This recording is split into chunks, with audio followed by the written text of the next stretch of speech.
welcome to episode 27 of the Hexperts BattleTech podcast.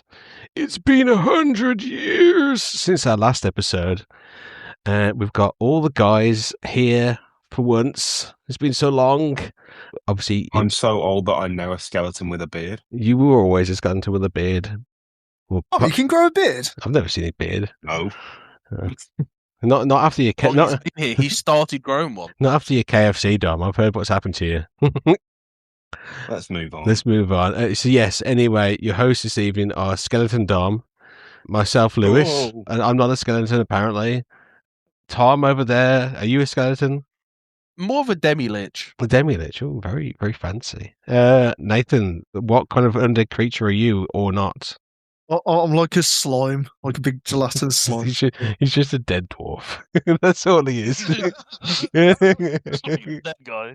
He's not even undead, he's just dead. This is how we treat our co-stars. Co-stars, bloody hell. Fancy. I like bits of dirt. I meant co-stars in the more kind of like, you know. Toasters, what do we drink? Yeah.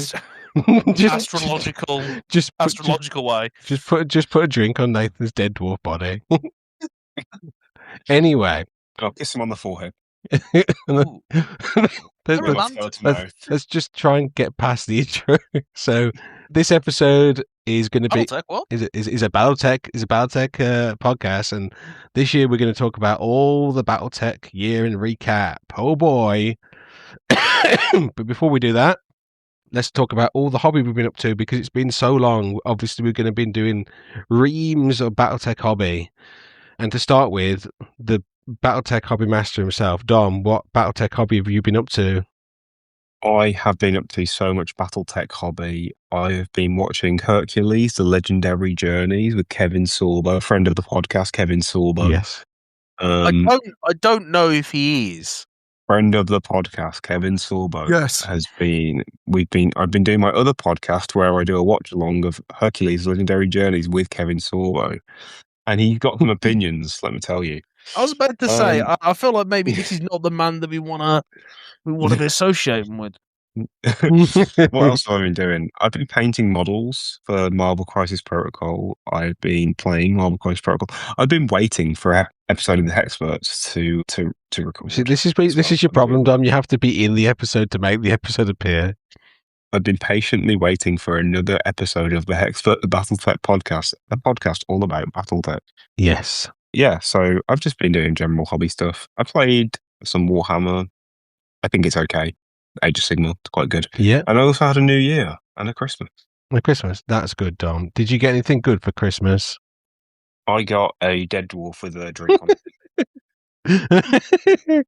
I kissed it on the forehead, my skeleton lips. Disgusting. But yeah, sure. Also I heard, Dom, that you had fun painting up some world eaters yesterday. No. You did not have fun. Yeah, you got very angry with those world eaters until he learned the power of painting blue.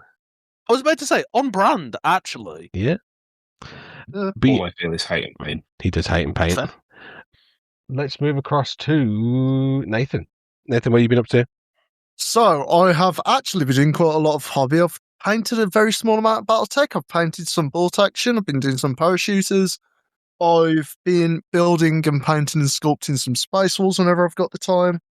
So I can have even more Terminators. I'm up to like 40 now in my 30k army. Yeah. And it's probably going to... I'll at least have 100 Terminators before I stop for about 5 minutes and then get even more Terminators. You got to sculpt some fur on them, haven't you? But not banana fur. Not banana fur. Yeah.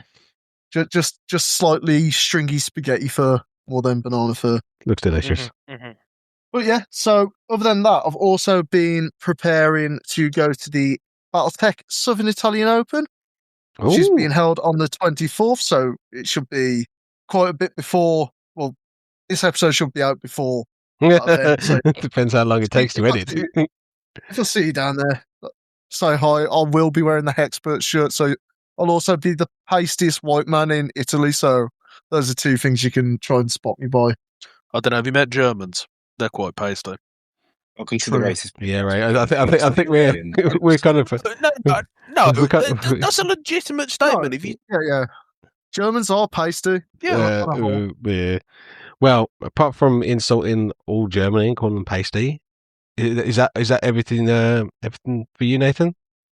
Yeah. Did you get pretty much hobby wise? Yeah, I went to Poland and found no BattleTech, so there's a bit of a BattleTech drought over there apparently as well. You well. need to sort that out. You need to go over there and enlighten them. But yeah, I do have some hobby plans, which is mainly get all my Jade Falcons painted and start buying as many elemental stars as I possibly can. Oh no, because it's an elemental star. It's a box which contains 5 model stands for an elemental. So you get like 5 elementals per stand, and that makes like the guys from StarCraft. Yeah, imagine them, but with like more jump packs. And they like to jump onto mechs and shoot through the cockpits. So why do you want so many elementals, Nathan? What's the plan?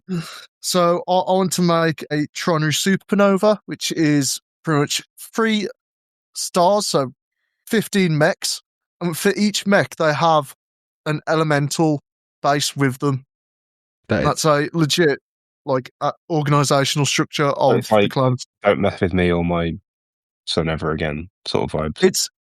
It's kind of like it's kind of like the mech runs up, and you're like, okay, it's just shoot me a bit, and then it just spews out little toddlers at you, who then start punching you in the face. That's the best way I can. That's the best way I can describe. I'm not sure that was the best way to describe that at all. I think it is. Tom, how was your? Whoa! Before that, did you get any good presents, Nathan? I got a second monitor. I got a dartboard.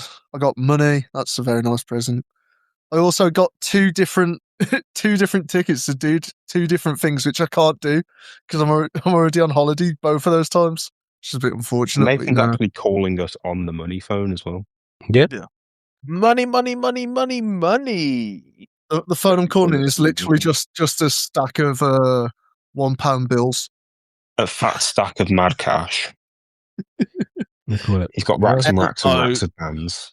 LODESOEMONE. I don't know. Was that spelled? Loads of money. Probably. Yeah. Talking. I gave up by the second E. Yeah, I don't. I gave up by the first O. Anyway, that sounds like Nathan had a great time and he's been up to a bunch of hobby. Now, let's talk to someone who might have done some hobby, but we don't know because he's so secretive. And he's not told me what he's been up to. Oh, is that me? That's you. Well, usually you introduce them by name. No, I got bored of your name. All right. Well, I have actually done some hobby, to be fair. I've been very busy. Since the last episode, I've played in a whole Necromunda campaign and have painted up an entire Necromunda gang of like 20 people. I've also painted up a load of stuff for Bushido, which is fun. I've got some sharks. Creepy octopus man. Yeah, he has 8 arms. And then... And 8 hands. Yeah, I know. I've then also painted up some Anglo-Saxons for a new game that I'm getting into called Pillage, which is a medieval skirmish game. So I've just finished painting up some Anglo-Saxons. Now, you might be thinking, Tom, that doesn't sound like you did any BattleTech. That's a lie. I have done some BattleTech. I finally finished painting my trinary of biomandrels. What did you say? I've finished painting my trinary of fire mandrels, 15 mechs. What? Monkey? Yeah, and to be fair, they've been finished for months. I just didn't base them. Now I've based them, and they're done.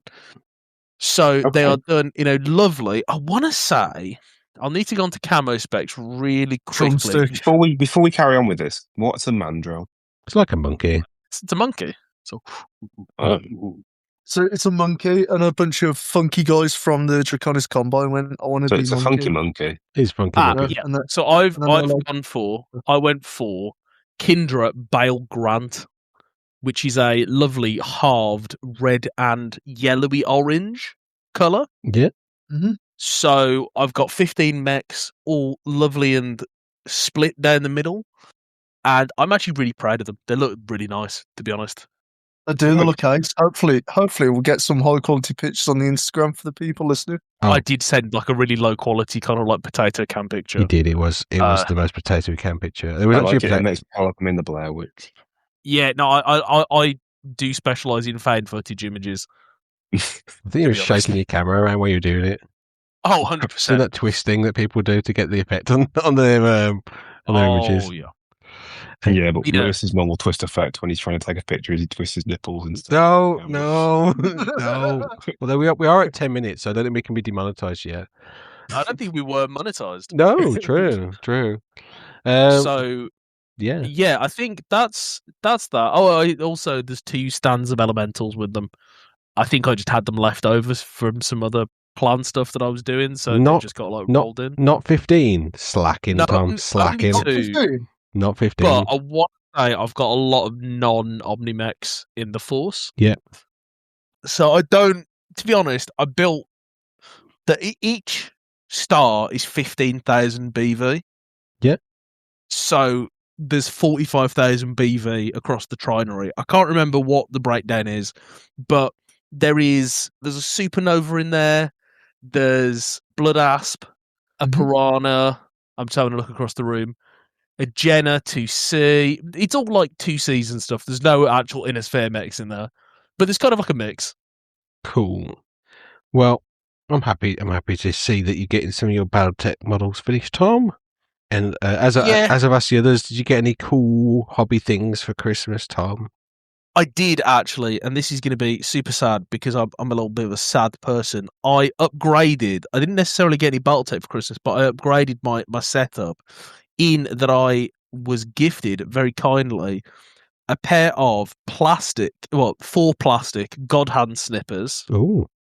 And a pair of 4 resin God hand snippers. I didn't realise they had a resin and plastic snipper. So what's the difference between the plastic and the resin, though? So the plastic is a more shear cut, and the resin has it's something to do with how the teeth work. So the resin kind of like stops it pushing and splitting. It cuts really nicely through resin. Okay, does it stop it from like snapping and shattering? Yeah. It was super expensive for them, and I think I got the last pair in the UK when I went to the plastic modelling expo in Telford. And I don't know whether they're making any more of these, so I might have got one of the last pairs in production, which is really cool. That's cool. They are amazing, as I do work with resin quite a bit, and they have been super perfect. So I would say if you've got 60 quid knocking around and you want probably the best snips in the game. Is that 60 quid each, or is that 30 quid, or is that 30 quid? No, that's each, Lewis. What? Are these like proper Gumpler ones then? Yeah. So I got so for the plastic, I got the second most expensive because I talked to the God Hand people, and what I will say is I really respected this. They could have upsold me and got me to buy the most expensive ones, which were about £20 more, so it would have been £80. But they said, to be fair, if you're doing stuff, basically Gumpler's got really small gates. Yeah, and so you need really thin snips to go through because most of us modelers work with slightly thicker gates. You could damage the expensive ones because they're quite brittle. So the second one down, which is like, I think it's still called it's the God Hand PN 120, are slightly less expensive at only £60. But are also only £60 each. But are like I've been snipping stuff off sprues, and the cleanup is so minimal. It's unreal. So I'm guessing. Is this by the way, God Hand, if you're listening, if you want to, if you're listening for some reason, if you want to sponsor us, we will very happily accept it. Oh yeah, 100%. I'll take God Hand sponsorship. That's just great. Just as a quick one before we carry on, because this is becoming a God Hand podcast. That I'm guessing the single blade, the plastic at least, or they double blade. What do you mean? Sorry. Is it one sharp blade that pushes onto like a non-sharp blade, or is it 2 sharp blades that they use on the God Hand ones? I don't know. All I know is it works. I believe they're 2 sharp blades for God Hand. I have some God Hand snippers, and they're 2 sharp blades. Are they 2 sharp blades? But they're also like folded Japanese steel. They're made in Japan, which is why they're quite expensive. Yeah, and obviously being made from Japan isn't necessarily automatically like good quality, but these are good quality. I think it does. I don't know if my clippers were made out of 1,000 folded Nippon steel, I might feel a bit more confident. Cool. And Nathan knows all about things made in Japan because he got those. He went into that vending machine, didn't he? And got those panties out of a capsule. No. Anyway, well, mate. Anyway, yeah, I was amazed when I turned the capsule and it's just Lucy's face there. Just a pair of boxes and not holding them. Got to make some money somehow. Anyway, is that all your hobby caught up with, Tom? Yeah, that was. I was going for it, Lewis. I was just talking until. It's fine. Yeah. Well, I enjoyed listening to you. I'm glad to see that you've got some new clippers and you've recommended some.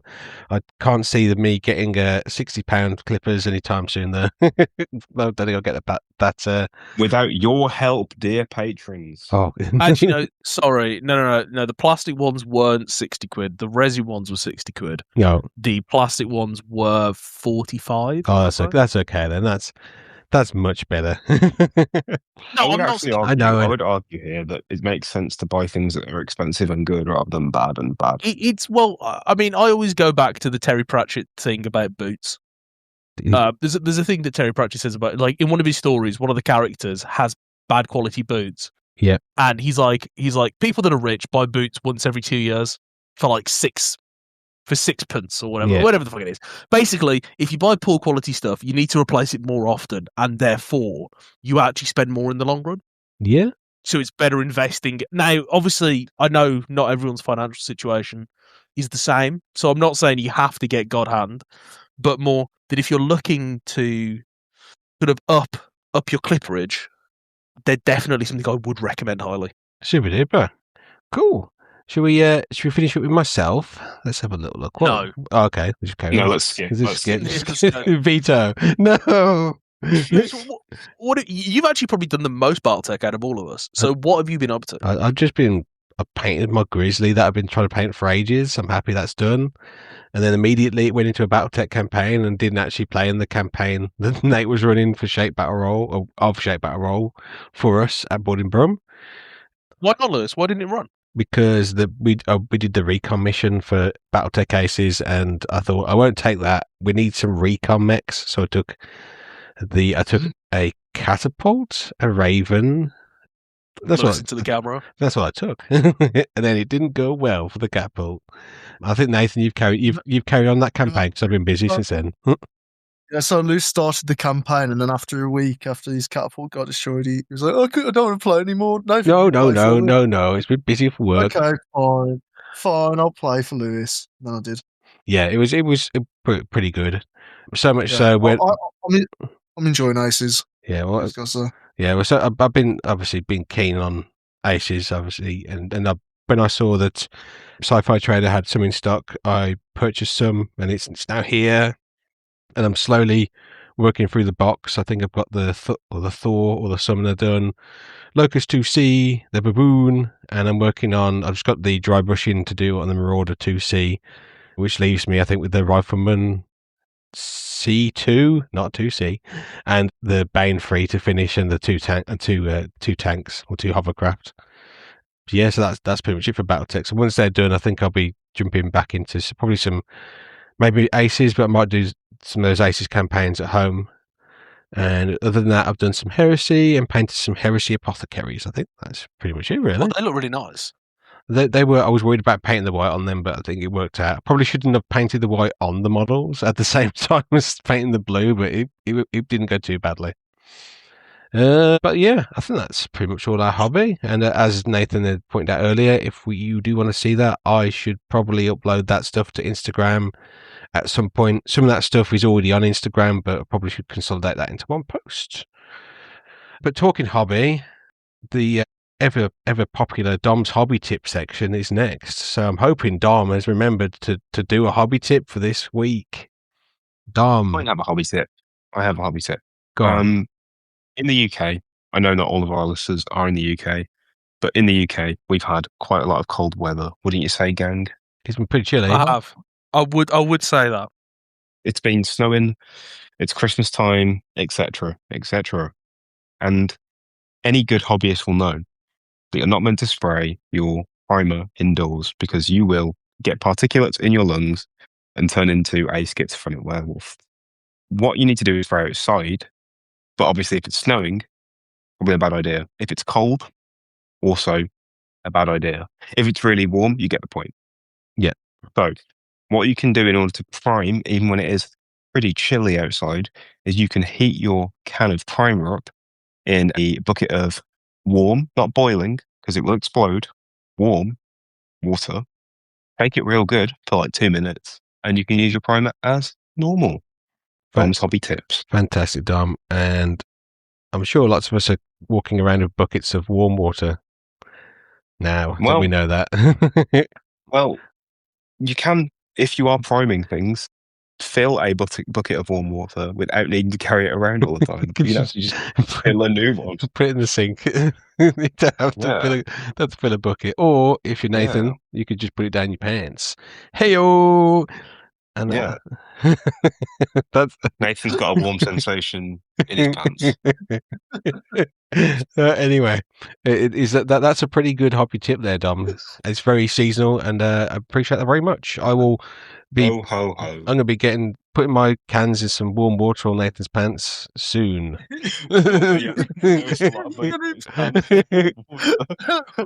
to be putting his cans in warm water. Yeah. That's on our Patreon only. We don't have a Patreon. That's only on our Patreon. Lewis will put his cans in warm water. Cool. Let's see if they float. They definitely float. Anyway, so let's move on to the news. There's not a huge amount of news, but there is some news. I suppose Aces boxes are out in the US and now in Germany. I think they're supposed to be coming to the UK the end of January, but I wouldn't hold your breath. And can we just go back over what Aces is for everyone? If this is your first episode of Hexperts, BattleTech podcast all about BattleTech. Yes, apologies for people who don't know what Aces is. Aces is the BattleTech Alpha Strike. Look, it's basically kind of I wouldn't say it's an upgrade. It's a supplement box that lets you play against an automated opponent that uses a card-based system to control it. It's got a branching campaign and a bunch of fun mechs inside there with some terrain that lets you do some fun stuff. It's got a bridge, it's got some hills and some water, but it is recommended that you get the BattleTech Alpha Strike main box set if you're looking to run the campaign from that box, because if you're running the campaign as stock, you will need some of the pieces from inside there. And basically, it's coming out soon in the UK. If you want it right now, I think you can get it from the US or Europe. The Cretan Lances, I think actually for some reason are available in Europe, but not available in the US or the UK yet. So if you're looking to pick up one of those, I don't know if it's just Germany or if it's Europe, you can pick up one of those from one of our European distributors or retailers. One that seems to be quite popular would be Sci-Fi Trader. Also, it seems that the 21st Centauri Lancer packs are available in Europe. They didn't used to be, but it might be now they've realised that because B and Barnes & Noble don't actually distribute in Europe, then it's not a problem to have exclusivity deals not being a big thing for Europe. So I think they're appearing in European stores. So I don't know if it's that or if the guys are just buying them from B&N and just selling it over here. But yeah, that's it for news. You guys heard anything else interesting? I'm a bit out of the loop, to be honest. I think there's obviously been a bit of a pause, being kind of the end of the year. I think things are starting to happen again anyway. Cool. So let's quickly move on to events. There's not too many events. I don't think there's that have been posted up. I think there's only a couple that I've come across. The one that's in the UK I've come across is Firestorm Games are starting to do some of their casual BattleTech games on the 12th of February again. Obviously, if you feel like playing some of those games, message those guys and let them know. If you go on Facebook events, you should be able to find that quite easily. Also, Tex and Rich has sent some events in to help with our events calendar. So obviously these are not UK events. We've got, I think these are still current because I think he sent these these are in November, so they're probably still. You might need to double check if you are in Texas that they're still on currently. But I think there are some game nights on Monday. It's between 6 and 11 at the Adventure Begins Comics in Woodlands, Texas. That is their BattleTech Alpha Strike and Classic campaign night. New players are welcome. And on Sunday, 11 a.m. to 2 p.m., Dragon Lair, North Houston, They do classic BattleTech. New players are always welcome. That's what I have for you guys. So our main segment, we're going to be talking about a bit of a recap of the year. So just going for each of the months quickly and just mention some of the cool things that have happened, maybe some of the uncool things that have happened too. So we're going to catch you guys after a short break. And we're back. And back into our main segment, the year in recap. So let's have a quick look through some of the interesting things that have happened in BattleTech throughout the year. And the first month, surprisingly, is January. I think in January, interesting thing that came out is we had the Penny Arcade Force Pack, the Black Remnant Pack. Pretty cool little pack. I've seen that again. Just if you can remember at least. I think it's a stock Flashman. It's got the... No, it's not. It's the 8K Flashman, so it's an upgrade. It's a Flashman 8K. It's a Dragonfire, a cool Cyclops, and I can't remember the fourth mech because it's the mech you painted up recently. It is the Blood Asp with the crazy gun. So it is. I do. That's where I got that Blood Asp from. You got it. You've actually painted it. You're like, I don't even remember what this is. I don't even know who you are. Yeah, but it was a pretty cool pack. It was very out of the blue, wasn't it? Like no one was expecting a pack based on basically the Penny Arcade's kind of RPG mechs. Pretty cool. Can I ask a question? Can I just ask like a favour, Lewis? Go for it.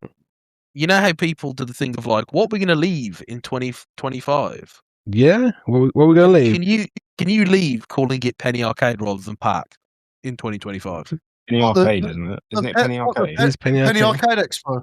It's not the Expo. The Penny Arcade crew. It's their kind of. Oh, for God's sake! No. PAX is for Penny Arcade Expo. Yeah, that's what Tom. the Expo. Yeah, Tom. You I want silly head. To leave drinking energy drinks very late in 2024.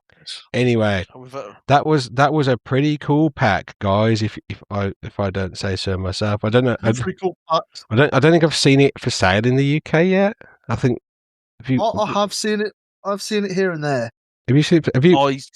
I smuggled it across the border. Yeah, you got it. Did you get it shipped by one of the? I got it from our newest sponsor, hopefully, Fortress Miniatures and Games. I'm manifesting. That's 2026. Can't manifest a sponsor. They don't want us. They don't want us. Anyway, to be fair, don't blame them. That was a cool pack. Also, in January, there were some other cool things. Ilkan Eyes Only, I think, came out. Yes, it did. I've got the book, but I haven't read the book. It's got some cool stuff in it. Obviously, what goes on with the House Liao and Clan Wolf and all the fun things happening around there. It was so secret that we didn't get it in the UK until months later. Oh, I didn't even realise that. Wasn't there I thought there was a whole thing with the shipping and whatnot. I said I didn't see when the physical copy's out. To be fair, I haven't seen one on the shelves yet. Well, there you go. Hopefully, it might be out, kind of. And it's for the Ilkan Eyes Only. Yeah, we're not the Ilklans, that's why. Anyway, and then I think book-wise, quite a popular book. I think Voidbreaker came out in January. It's a good book. I think you've been saying you quite like it. What's it about? It's a spy book. Like Tinker Tailor Soldier Spy. No, more like James Bond. I like as well that who's that? He's like a British spy. I only know Tinker Tailor Soldier Spy. Of all of the spy things that you know, the one being Tinker Tailor Soldier Spy is a choice. Yeah. So it's as Tom said, it's an interesting break from the normal kind of BattleTech fiction, being a spy kind of novel. I've not got round to reading it mostly because I can't read. I'm not sure if they've got an audiobook for it out yet. I think they do not. I would listen to it when it comes out in audio version. In 20 years. Yeah, in 20 years. But I think the funny thing is, obviously the cover on that book has got a big mech being like dropped into into battle, but I don't think it happens in the book at all. No. What's wild is the bit of the book that relates to is the start of the book. So it's not really like a spoiler, but the start of the book is like this James Bond sequence where the main character basically gets like dropped into a party using the suit, like on the cover. She gets like Halo dropped into the party. Yeah. And then she like does the James Bond switch into like a dinner dress. But there's no mech. Because she's going to a party at Irian Technologies. Yeah. So like there's no reason to have a mech. I do feel like if I was in the BattleTech universe, I would want to drop in a mech to a party.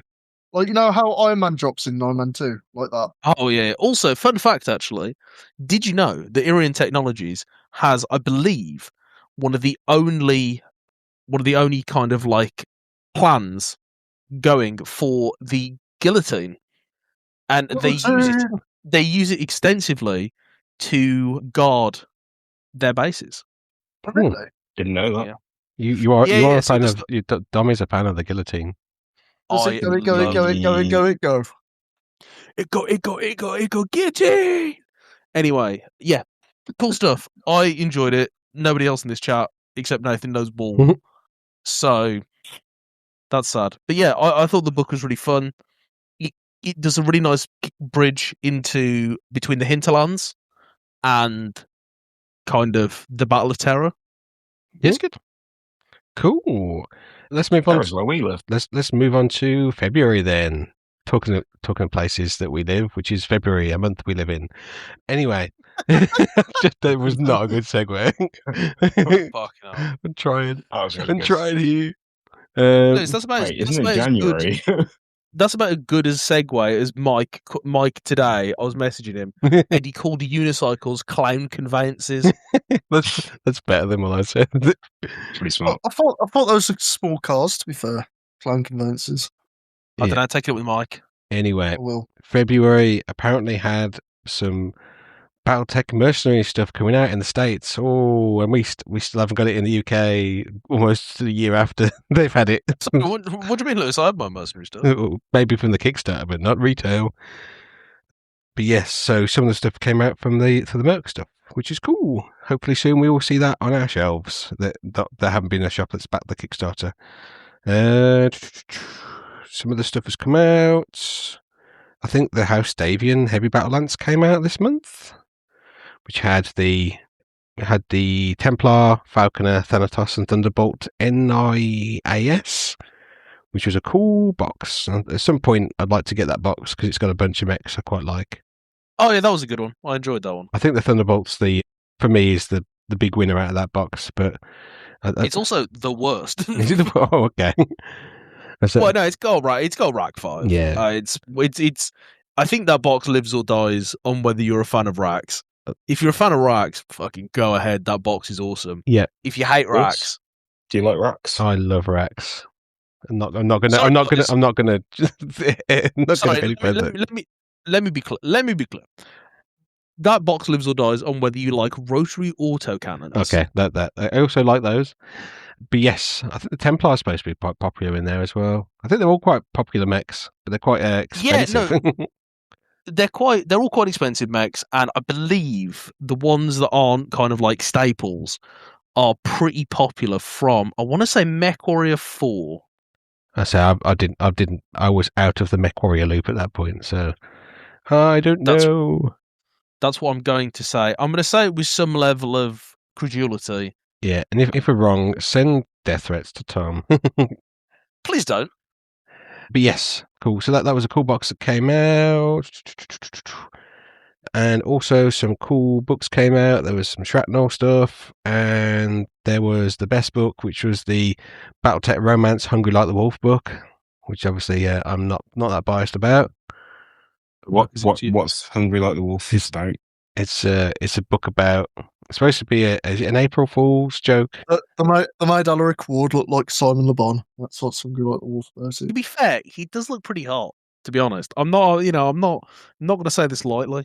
Yeah, I've not read when it comes out in audio. When it comes out in audio, I will listen to it, but I don't think I've gathered it's okay. I've not heard bad things about it. I don't say these things lightly, but it's a pretty good book. It's a pretty good book. Cool. I think I'm a big fan. Big fan. Oh yes, you are. Anyway, and I think also during February they had the kind of, is it the Amazon kind of list of like best-selling games, and BattleTech did quite good in that. I think it got number 2. So yeah. Yeah, it turns out BattleTech's super popular. It would be even more popular if we could just get hold of it in the UK. But I think it's very popular in the US where you can buy it. But I think it's popular elsewhere as well. Looks into the camera. Yeah, please. Single tear rolls down my face. Let's have a look.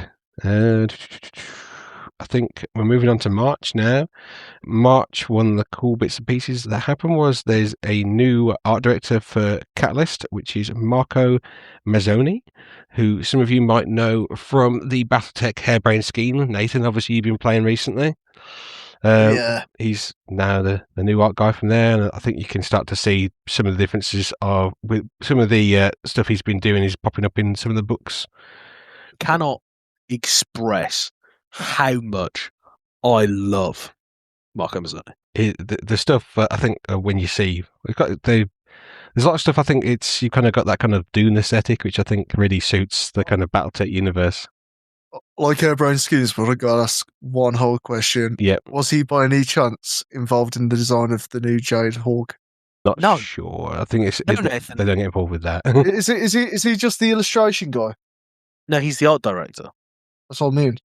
Like the illustration's not the art; it's in the entire style. Yeah, he's directing the art, not drawing everything. I can send you a whole article with him where they talk about him to him if you want to later. But I think he's been on some podcasts and stuff as well at the same time. He's quite an interesting. He could be on the Hexperts BattleTech podcast. No, he doesn't want that. He doesn't want that. You want to hear about your rack? Yeah, he doesn't even have leather racks. To be fair, Liz, you don't know until you ask. So, Mr. Mazzoni, should you wish to be on the Hexperts podcast, give us a shout. Yeah. We know you love listening to our podcast, much like all of the other famous BattleTech people that I know, like Randall Bills, that guy that kept Tom kidnapped in his basement this year. Well, for part of the year. That was this year as well. That was this year as well, yeah. And then my family as well. Yeah, but... And also speaking about Tom's family being trapped in a basement, the first Hexpert episode came out that month, didn't it? Did it? Oh, that should be the most important bit of news. It's only taken 7 million years for us to do 20 episodes or whatever it is. Yeah. And also talking about something in March, I think that he was involved in I think he was quite heavily involved in this, was BattleTech Gothic. My birthday? What? No. But yeah, I think BattleTech Gothic was a big thing in March. It was quite a bit of a surprise announcement, but I don't think anyone saw that. Neither does the Settled. Yes. I think the question I've got to ask, what do we think about Gothic? Do we think it's a new chapter for the company? Do we think it's an absolute flop, or do we think it's a bit of a nothing burger? I think sales-wise, apparently it's done pretty good. So like they're quite happy with the sales for it.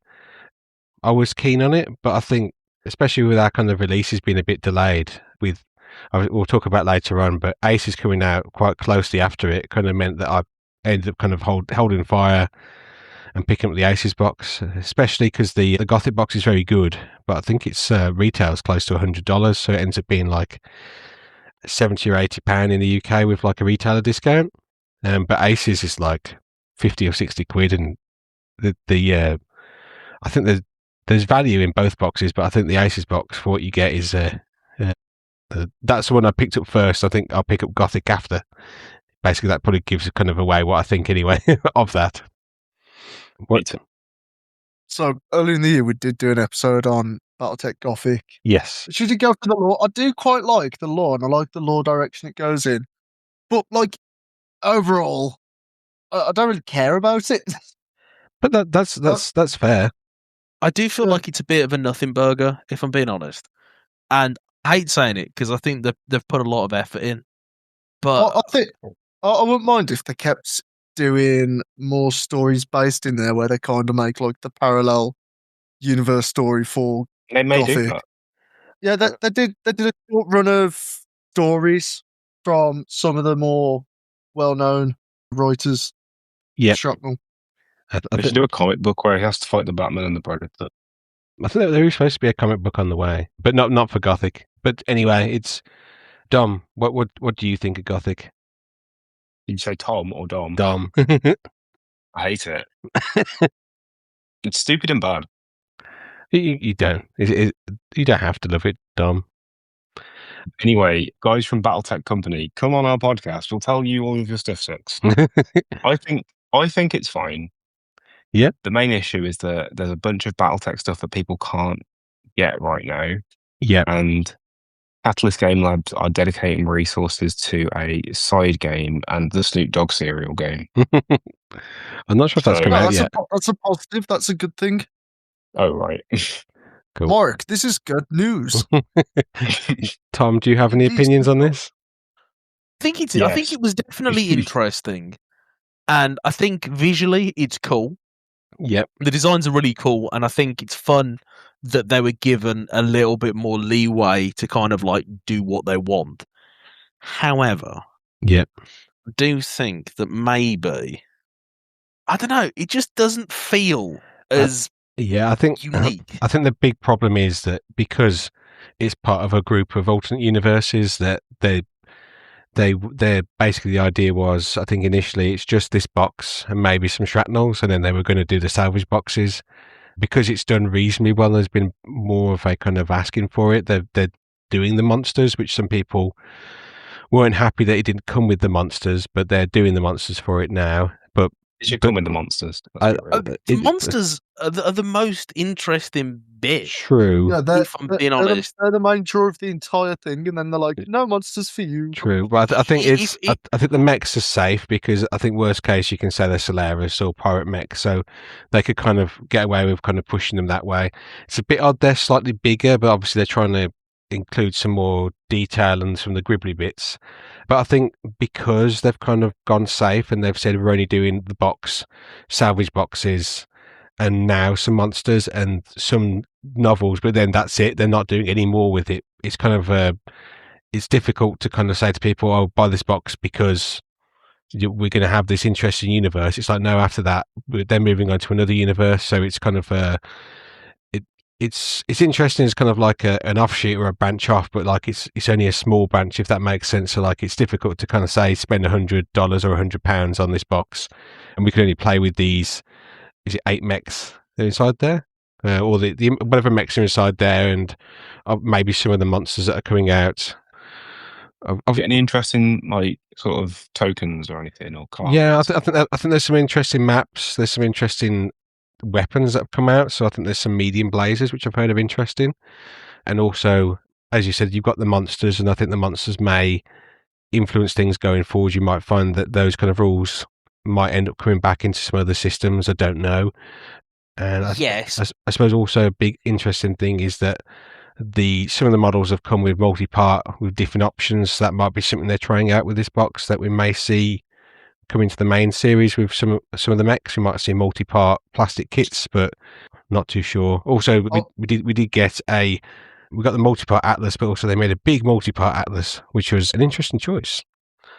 I don't know. I look at it and I go, I feel like it was like a couple of design decisions away from like being a slam dunk. Yeah, they've gone for mechs, which is cool. Yeah, because it's BattleTech. But if I want mechs, I'll play BattleTech. The draw for Gothic is the monsters. It's the fact that there's these like mech-sized abominations, and I think had they put the abomination, like say you pared the mechs down and you only did even as small as like 2 mechs in the box, like you went from 8 mechs to like 2 mechs, but then you put all of them, you put like a couple of each of the monsters in. Yeah, I think that would have been received so much better.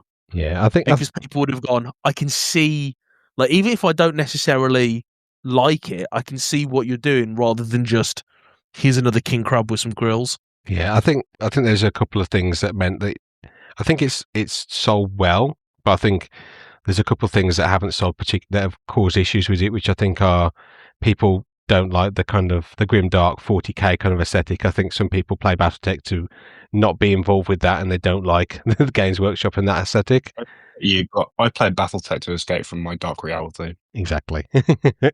And also, I think because we've got the Aces box, I think trading shortly after, I think it was for some people.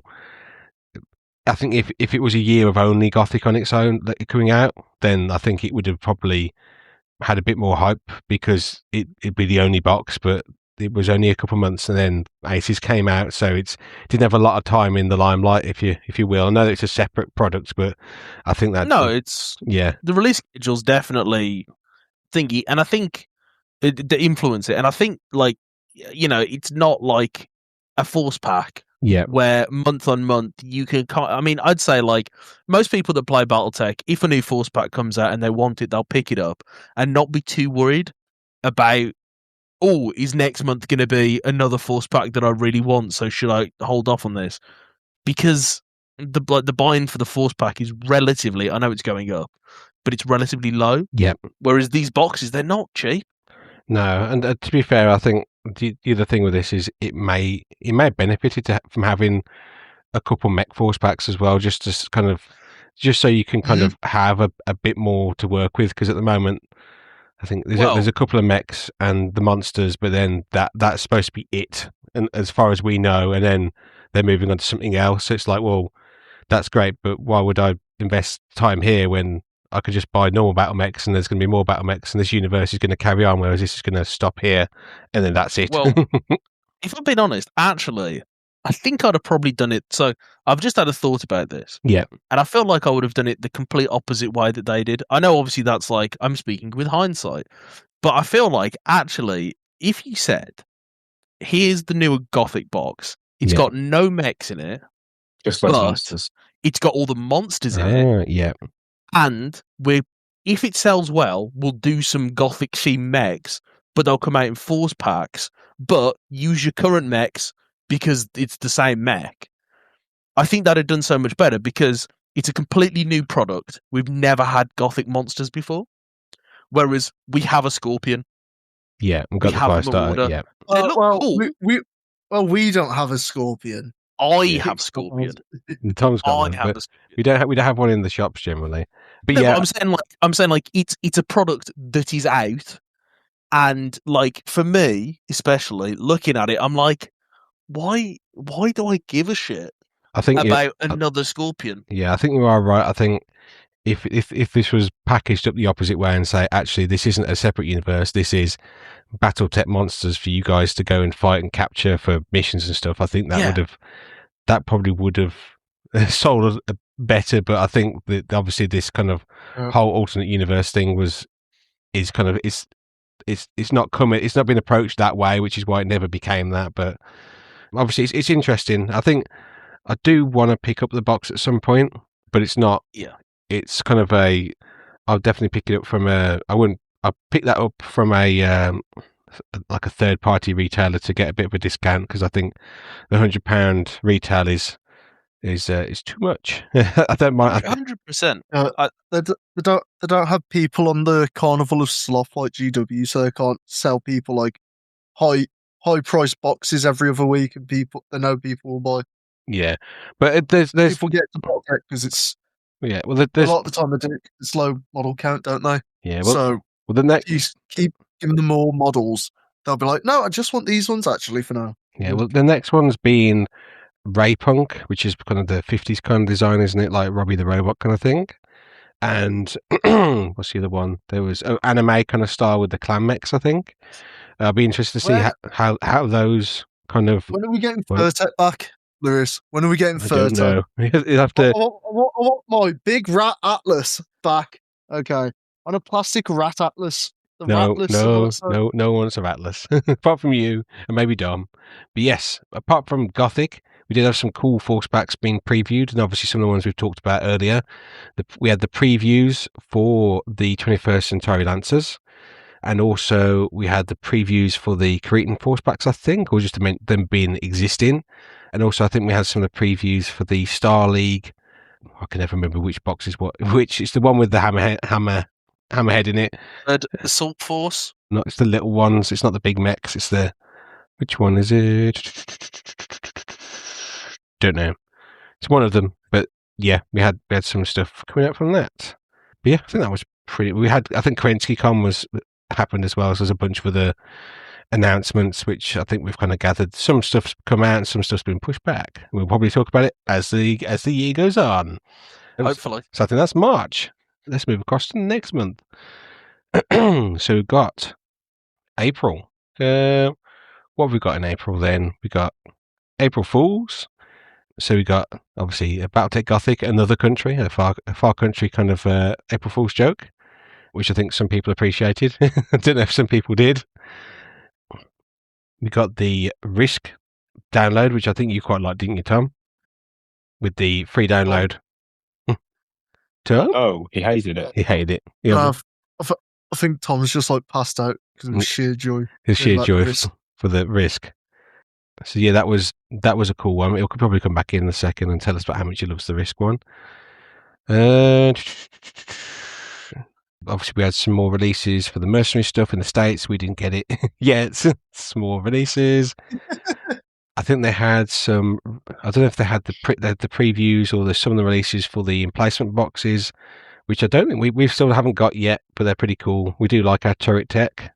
I do, yeah. I'm sure there's anything else. I think that's pretty much it for March. And if we've not got time to talk about it, it'll be very sad. I'm trying to see has the Ghost Bears DLC come out yet? Not yet, no. It's coming though, I think.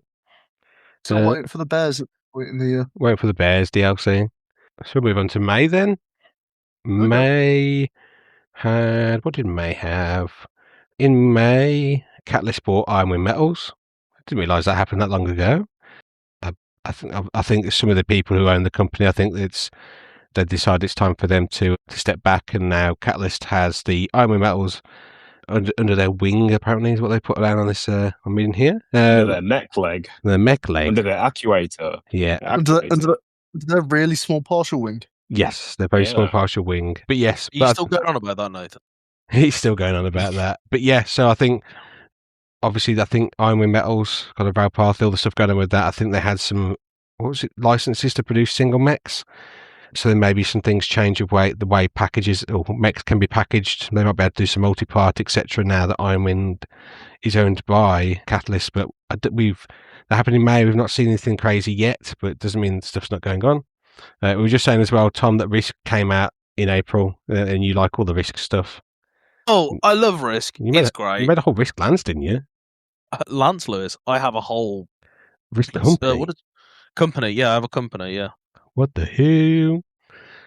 They're all in the NAIS green as well. I've got to look in. They're pretty spiffy. I've got to look into actually what some of the tech does. I might, when I give it a go. It fucking explodes. That's it. Yes, it explodes. I think the Ghost Bears DLC came out in May as well, which is cool. We've definitely played through that. We've played through a bit of it. We got to a bit. We need to get past the space station. I kind of gave. To be honest, I kind of gave up with I think plans. I think mostly because we kept falling off that ship. It wasn't very good. No, it wasn't. The plans game. It was a solid 4 out of 10. Like MechWarrior 5 Mercenaries, like an 8 out of 10 game, I would say, for BattleTech. Yeah, if you like BattleTech. I just didn't feel that same spark when I played Clans. I think some of the thing with Clans is that I think they're set piece maps, which makes them cool because they can do some cool stuff on there. But I think part of the kind of fun with MechWarrior and the Harebrained Schemes kind of game is that you've got those kind of randomly generated maps, and your mechs aren't like 10 times better than the other mechs, and like you're able to steal and salvage and go where you want. So I think that kind of agency, you might say, it makes it quite a difference. So you can, you feel like you're playing a game rather than just like Call of Duty. Yeah, I think that's fair. Although I think there was some cool things in the Clans Ghost Bear DLC, and it did kind of just feel like, and I do get this with MechWarrior 5 as well. I'll just prepare the hate comments now. It's literally, you just walk forwards and you just press one button and you kill the enemy 99% of the time. That's how I felt. Being brand new to the MechWarrior franchise, I thought it was a pile of dog doo-doo. I think it nearly blew my Xbox up. I don't think you can really like maneuver your mech in a way to be able to avoid any fire. you can't gain an advantage really from going behind the other mechs because they want you to play as clans, so they put a massive weight of fire onto you, so you have to shoot them from far away. And also, you might know this, but MechWarrior just sends me to sleep when I play it. You did fall asleep when we were playing that MechWarrior game. I tried playing MechWarrior 5. They put me in an archer, and literally I was just like, it's like when I'm driving, except for I'm not driving. Like I'm not actively having to. I'm not. Yeah, I'm not drunk. Don't say that.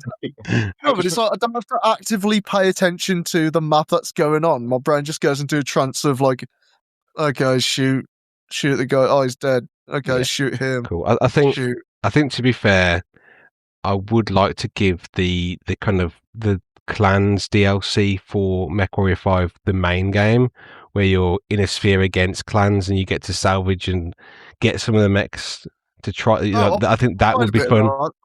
That is quite fun. I did find. Cool. Well, I think I haven't tried that, but I think I need to give that one a go. See, that's cool. That's cool. I still want to finish. I still want to finish the Ghost Bears DLC, and I think and the Wolf Swan, just because I do like that you get to see kind of a modern kind of interpretation of the MechWarrior kind of mechs and the universe and what they kind of think the universe looks like. What I find really cool about the Children of Kerensky MechWarrior 5 DLC is the fact that when you see the map, it's just whenever you travel, you just see a black void get bigger and bigger on the map. Yeah. It's like it starts swallowing the entire sphere. You're like, oh shit, they got that far? What? How are they there?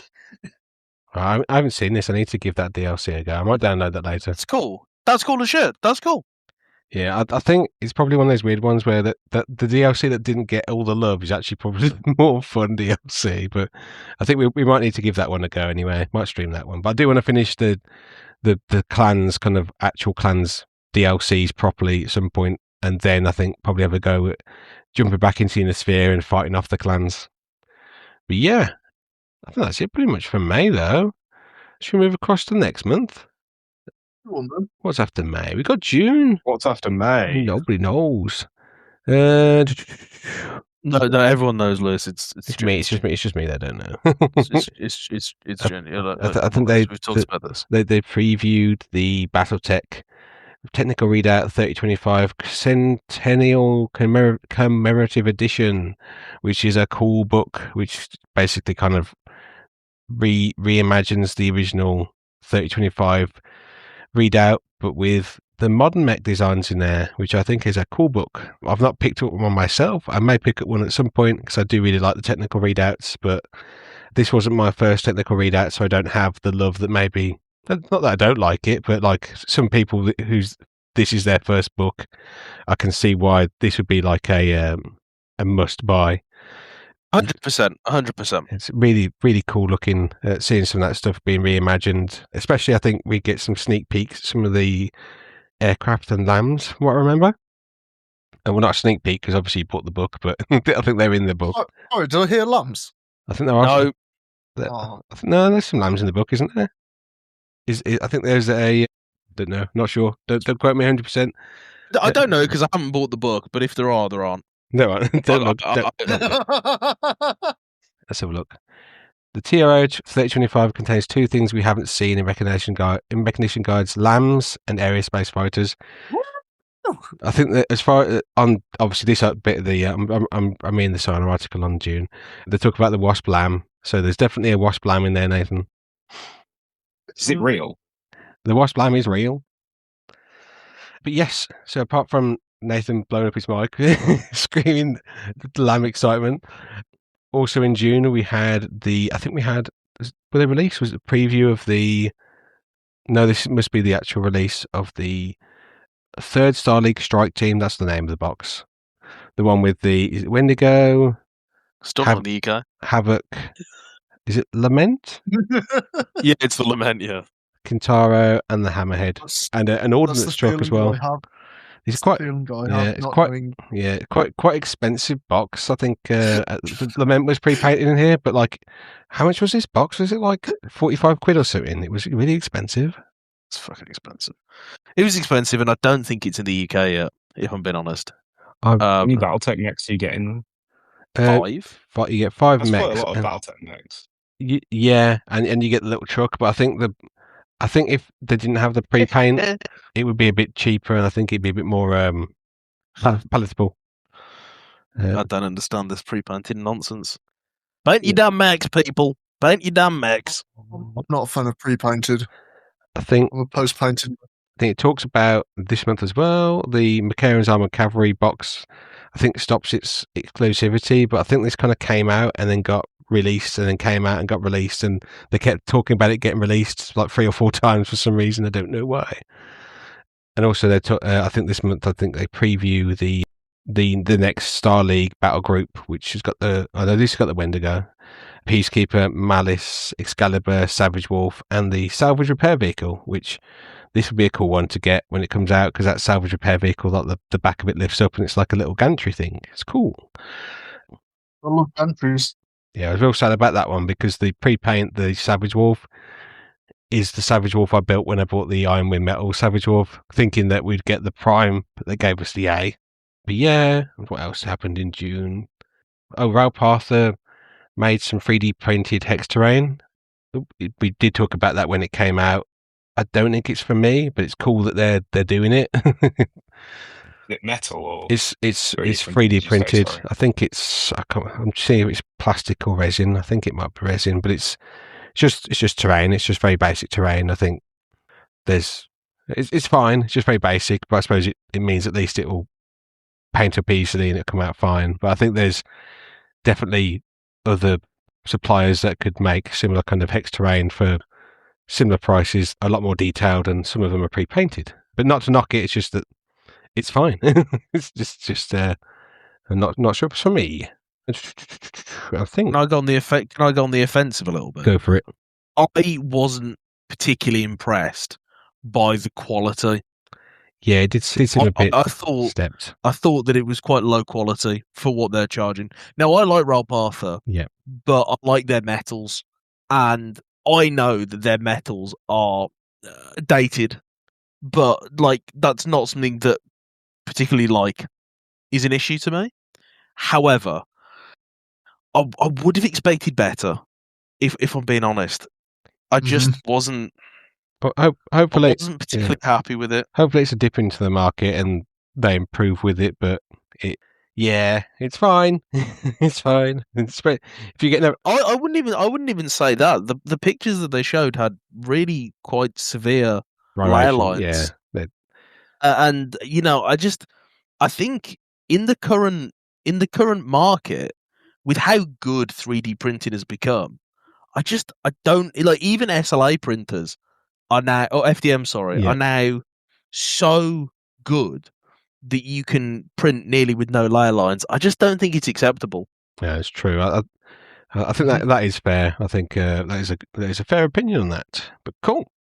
So I think that is June, and now that we're halfway through the year, let's pop to a little break. Welcome back from the break. And today, we've got the return of something very special. I know you've missed it for 2 months. I can sense it. That's right. We got another Law Tech or Your Tech. So this week, we've got Lewis bringing in some spicy facts or some dirty little lies. I do have some. We'll try and figure them out. I do have something for you this week, because I know, Nathan, your brain has been cleared out with all the Christmas joy you've been having. No, my brain's not doing any work till February, so yeah, take it away. Super duper. Well, this week I was going to talk about some interesting background on the Hatamoto Chi. Basically, this mech, the background of it is, it ended up being developed by the Draconis Combine during Operation Rosebud, where they were accidentally delivered some Warhammers by Comstar, which may have been a royal variant or may not have been a royal variant. It was definitely a royal variant, but it may have been delivered on purpose or not on purpose. We're not sure. Which then led to the Draconis Combine having to figure out how they could try and squirrel away some of this tech, which is where they kind of squirreled that into the excuse me, the Hatamoto Chi. So yeah, that's pretty much it, really. So the Hatamoto Chi was made by a mess up by Comstar, delivering royal warhammers to them instead of standard warhammers to them. Do you think that is a Yortech or a Lawtech? I'm sure Tom knows this. Tom knows this. It's a Yortech, Lewis. You lied. It is a Yortech because Comstar didn't make a mistake. It was on purpose. It was on purpose. What? What do you reckon, Nathan? Oh, the rest of it's completely true, but it wasn't. It wasn't a lot. Was it a Warhammer? I thought it was another mech. I thought it was the Thug. Oh. Yeah, I thought it was the Thug. Because the Hatamoto Chi is the baby of the Thug and the Warhammer. I was under the impression it was a royal variant of the Thug. I'm going to say it was your hammer because of it being the. I'm gonna get no. They're gonna come after us. But it's not your hammer, Nathan. It's Yortech. Yeah, Yortech. So you guys both think this is a Yortech. What do you reckon, Dom? Yeah. Dom, what do you reckon? I think it's a Yortech as well. Well, thanks, Tom. Reasons Tom mentioned. Yeah, thanks, Tom. Maybe you should have waited until after Tom and Nathan talked. Maybe I could have tricked one of you, but yeah, you are right. It is. It was the Thug, and it was I don't know if it was on purpose. It was on purpose. It was on purpose. It was on purpose, not on purpose. On purpose. It was. So outside, it was an accident. Yeah. Operation Rosebud was the plan by Comstar to level the playing field following Hans Davian's Fourth Succession War. Yeah. So they basically made in secret. They were like, "We're going to give you a bunch of shit." Whoops! It had some cool tech in it. But yeah, it was cool. Yeah. And then they made the Hatamoto Chi. Yeah, we do like the Hatamoto My beloved. But yes, that is my Yortech or Lawtech, and it seems I have failed to trick anyone this week. Yeah. Liz, you should choose a mech I don't like so much. Yeah, I thought maybe because it was so like that. I do remember coming back from Wales being berated on the Thug being a replacement.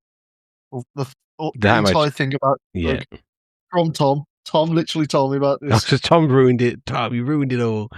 Tom ruined it 10 months before the episode. Yeah, Tom, I can't believe you've done this.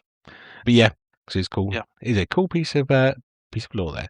Anyway, let's pop back to a break, and then we're going to catch you guys for the other half of the main segment. And we're back.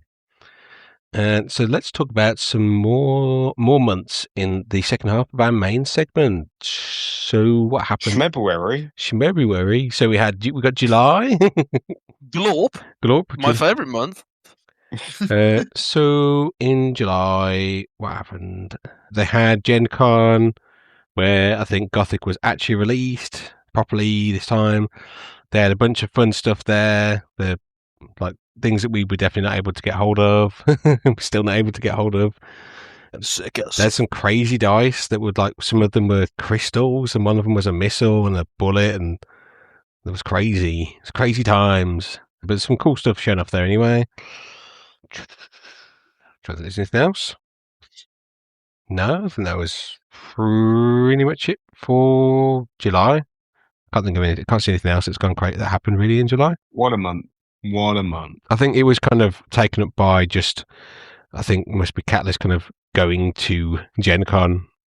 I think some cool stuff did happen at Gen Con, but nothing crazy.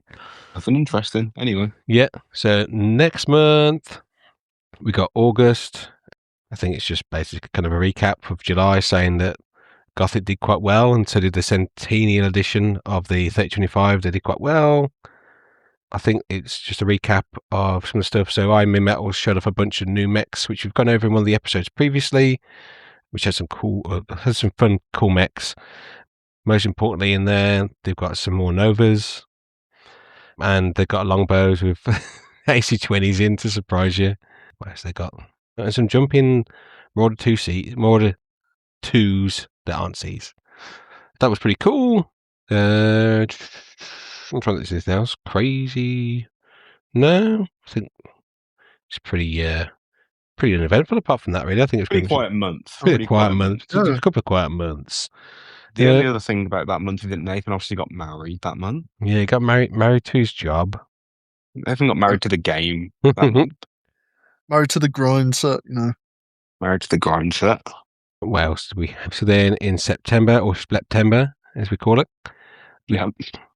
I think some of the force packs that came, basically we previewed to come out. So we got the one for the third Star League battle group. That's the one that's got the Excalibur, Peacekeeper, Savage Wolf, Wendigo, Malice, and the repair truck.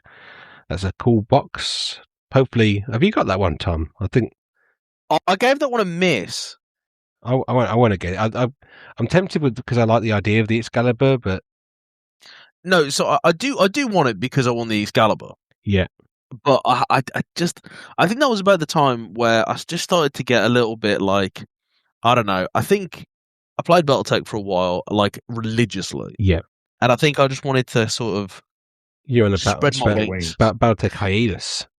Yeah, and I think maybe if we have like a little personal recap section, I will explain more why I was wanted to thingy. But I just didn't get round to buying it, and then I just didn't. I think also it being, I think the problem being that some of these boxes, when they're like the Inner Sphere boxes, that if they're 20 to 25, or the clan boxes being 25 to 30, it's a bit easier to buy. But when they're 45 plus, it's a bit more of an investment, I think, for us.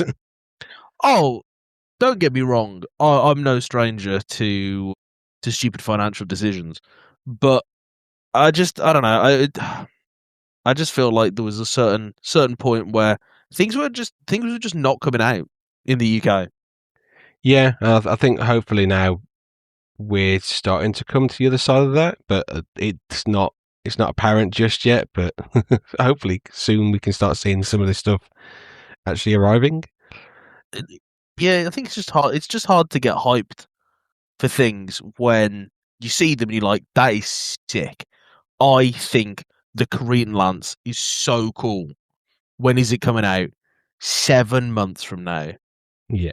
And then I have to wait for it to come to the UK. And it's like, oh, I just kind of don't care anymore. Yeah, some stuff it's surprising that it doesn't arrive, because there's still some of the shops now are getting their mercs, as in their mercenaries boxes, as in the merc kind of faction force packs. Like we've got the what was it? We've got the Iridani Light Horse, and we've got the Rough Riders. But I don't think the UK ever officially got the Highlanders and the Cowhounds, because I remember getting those from the States, but or might have been from Sci-Fi Trader, or it might have been Amazon, but I don't think they ever hit the shelves here. I don't know if they will now, because I've not seen them kind of cycle back in. But hopefully we do. Hopefully we don't get to the point where we end up being so long that we don't see stuff that it just goes out of production before it hits our shelves. Fingers crossed. That would be so jokes. Looks at the camera. I think that'd be the funniest. That'd be the funniest thing ever. Looks at the camera and 2 tears roll down my eyes. But yeah, so just some cool stuff coming out. I think we got some more previews of Aces, because obviously it's approaching its release date at this point. But yeah, that's September. October, I think we had Spiel, which is the German kind of how would you phrase it, Tom? Is it a board game event, a war game event, or? Spiel is a primarily board game event, because if there's one thing the Germans love, it's board games. And being tasty, apparently. No, they don't love it, Lewis. They just are. It wasn't like a preference thing. It was just a reality. Yeah. But no, it's primarily a board game. But more recently, there have been definitely like increases in the amount of tabletop war games that are kind of present. Yeah. Yeah, I don't. Unfortunately, I don't really have much more to say on that, to be honest. I gather Spiel. I gather is it the biggest, or one of the biggest events now? I think it's definitely the biggest in Europe. I think I want to say PAX one of the ones, or Gen Con, I think is bigger. Like the American ones are insane though. I wouldn't wouldn't go off American ones when you're comparing to the EU. Yeah. Just because the American ones are insane. Cool. Well, so we did get some cool releases there. I think I don't know if that's the first time Aces came. I think the first time Aces came out in the Europe. It was the first time Aces came out, and it was the first demo of Gothic. And yes, and also I think the Cretan packs. This was the first time that we've seen them, and I think this is kind of one of the reasons that they've come out in Europe before they've hit the States for some reason. But yeah, they released them there, so they've got some cool Cretan mechs which we like and we've talked about previously. But yeah, what else happened? Well, other fun things happened in. It was Halloween. It was Halloween. We did a spooky episode. I think we forgot to mention Hired Steel. One of the Hired Steel YouTube videos came out. I think it might have been the month before that. That was pretty cool. We like those. I think talks about some redesigns and some of the mechs. But I think that's pretty much it for October. I wonder if we have some more stuff going on in November. We've got the Brush Wars book coming out. I think Hotspark's Draconis Reach they've given us actual dates for it soon. There's some more other fun releases kind of being talked about. We were showing the Ilklan Lancers box, which was pretty cool, which is the Ostwar.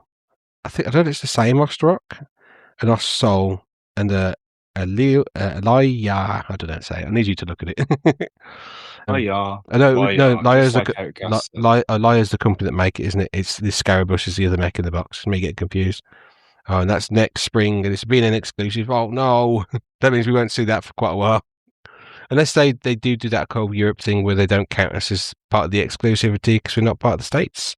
Who knows? Nobody knows. A bunch of the cool stuff they've shown off. The Clan Wolf Support Star. They've been talking about the Snowblind box, which is the next Aces box. Because this one, obviously the one we've got now. That's gonna be cool. Yeah, I do like a Ghost Bear. I don't know your. Well, you know, I'm painting my Aces box currently as Ghost Bears, so you know where I'm. Is it Ghost Bears and Raven Alliance? This one, I think, is actually just Ghost Bears against Ghost Bears. So I think that's the. Oh. Or you're a Merc Force against Ghost Bears, so I think you're on one side of the Ghost Bear conflict. Do you want to know what mechs are inside that box, which sounds pretty fun? Yes. We'll probably do an episode on these. We've got the Fire Moth G. And stop. Yeah. We've got the Arctic Collaborate and listen. We're going to do an episode on Snowblind. So we've kind of edged you ever so slightly, and then we're going to go. Definitely. Definitely. Arctic Cheetah A, Rhymotter, Mongrel A, Novacat B. Wow. Grizzly. We do need more Grizzlies. And the Kingfisher C. Oh, so it does. Sounds cool. I think they've also talked about Clan Wolf, Support Star, which is Glass Spider, Orion 2C, Phantom, Lobo, Ice Ferret D, which sounds cool. The Abominations, I think the Abominations apparently have spring this year now. Got the Leopard Gunship was shown off. I think previously I did forget to mention we've currently got some of the playtest rules coming out at the moment. So we've had at this point we've got some of the playtest books. I think obviously in November, so I think we're up to 4 now, aren't we? Oh, and yes. They do confirm. I didn't realise that it has been confirmed that the next Continuum product will be Rockets and Reagans, and expect a new Continuum every 18 months. Cool. So that's the way they're going. But yeah, obviously also talking about the playtest, we probably need to start talking about these at some point because I think we're up to 4 playtests, so we haven't properly talked through any of them. We have looked through them and we do have opinions, as per usual. Yeah. Experts have opinions in this economy? I just have opinions. Yeah, I don't think there was I don't think there's much happened in December. So that's kind of like pretty much our year in review of like what happened in BattleTech. And what a year it was. What a year. Things happened. Yeah, things happened. So what do we think then? Obviously, I think we're quite biased because we're part of the UK kind of BattleTech scene, so we've got a slight slant on some of the things we see, and we get a bit upset that some things take a bit longer for us to get to us. Liz, we're a UK podcast. Yeah, so I will say, like, if you're listening to us, you kind of know what you get. Yeah, we're a UK podcast. So Anyone want to give some opinions on the year as a whole? On what do you reckon? We'll give it. Has it been good, bad? Kind of. What do you reckon? Should we rate it on a BattleTech scale of 1 to 10? 1 being that ugly Jar Jar Binks mech that Nathan's going to put in the YouTube thumbnail, and 10 being the Atlas on the front of the starter box. The Vanquisher mech. Yeah. Super. Yeah, I'm rating this year a solid 5 out of 10. Fire Moth. Yeah. Fire Moth. Yeah.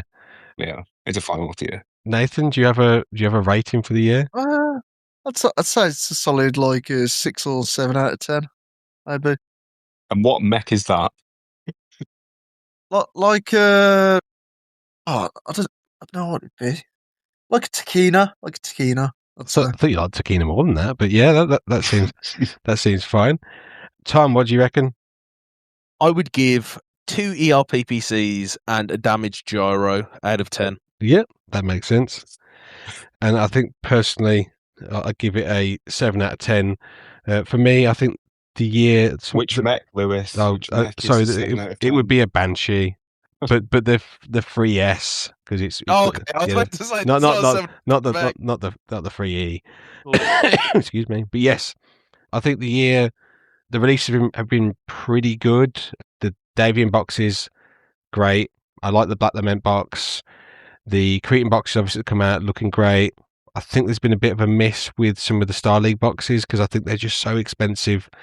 But the stuff inside them is great. But I think just having those boxes kind of started getting into the £40 or £50 marks is just quite a bit of money for 6 models, 6 plastic models. But I think some of the paint jobs. I think the Orion from the first Star League box was fine. The Prometheus, I know you weren't a fan. I wasn't too impressed with the Prometheus, but it was okay.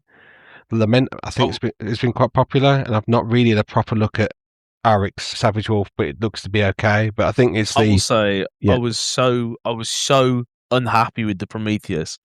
I sold it to you for £5. Yeah, I do want to paint one up. I did want to have like a pre-painted just to kind of have it in the collection to say like this is what happened when they did the pre-paints, because I've got a feeling that they probably won't carry on with them after this point because I think they're fine, but I think it just ends up with the boxes being so expensive. It becomes a bit prohibitive, I think. Would you guys have any kind of opinions on the Star League boxes? Do you think they were? I think Tom, you have a similar opinion to me, don't you? And Nathan, have you picked any of those up or thought about picking them up? No. Okay. I'm waiting for aces, and I'll get aces. Cool. Because I want aim free. Cool. And Dom, I'm sure you're probably not going to pick up the Star League boxes. They're very Dom coded. I don't even know what a Star League is. Exactly. Is it just where they get all the celebrities to play a game of basketball one time? It's pretty much. But yeah, so I wasn't too impressed with those. The Gothic box, I think I quite like the artwork, the aesthetic. I like the idea of the continuum. I think, as we talked about previously, I wasn't too keen about how it was implemented. I think that possibly could have been done slightly differently and might have sat better. But I think the main reason Gothic didn't pique my interest as much is because we had Aces not long after it, which I think for me really pushed a year that possibly would have been a 5 up to a 7, because I think it was quite an interesting box set, and it opens up quite a few opportunities and different ways to play. And I think the mechs and the box itself were a good price, and it's just an all-round interesting box, and especially some of the stuff that's been stipulated that might be coming forward for the kind of Aces system. But yeah, the other thing that kind of knocked down the score was obviously our issues with getting stock, which is getting a bit silly. I know there's been obviously they blame distributors, blame Brexit. Some of the stock that we were supposed to have July last year, we still don't have in the UK. So I know obviously tariffs and all sorts, but it's really quite a long time for some of this stock. If I can be honest, if I feel like I have to be a mid-80s like fucking arms trafficker to try and get my BattleTech, it just doesn't fill me with confidence. Yeah, I think that it's. I don't want to have to do the Iran-Contra affair to try and get a Davian battle lance.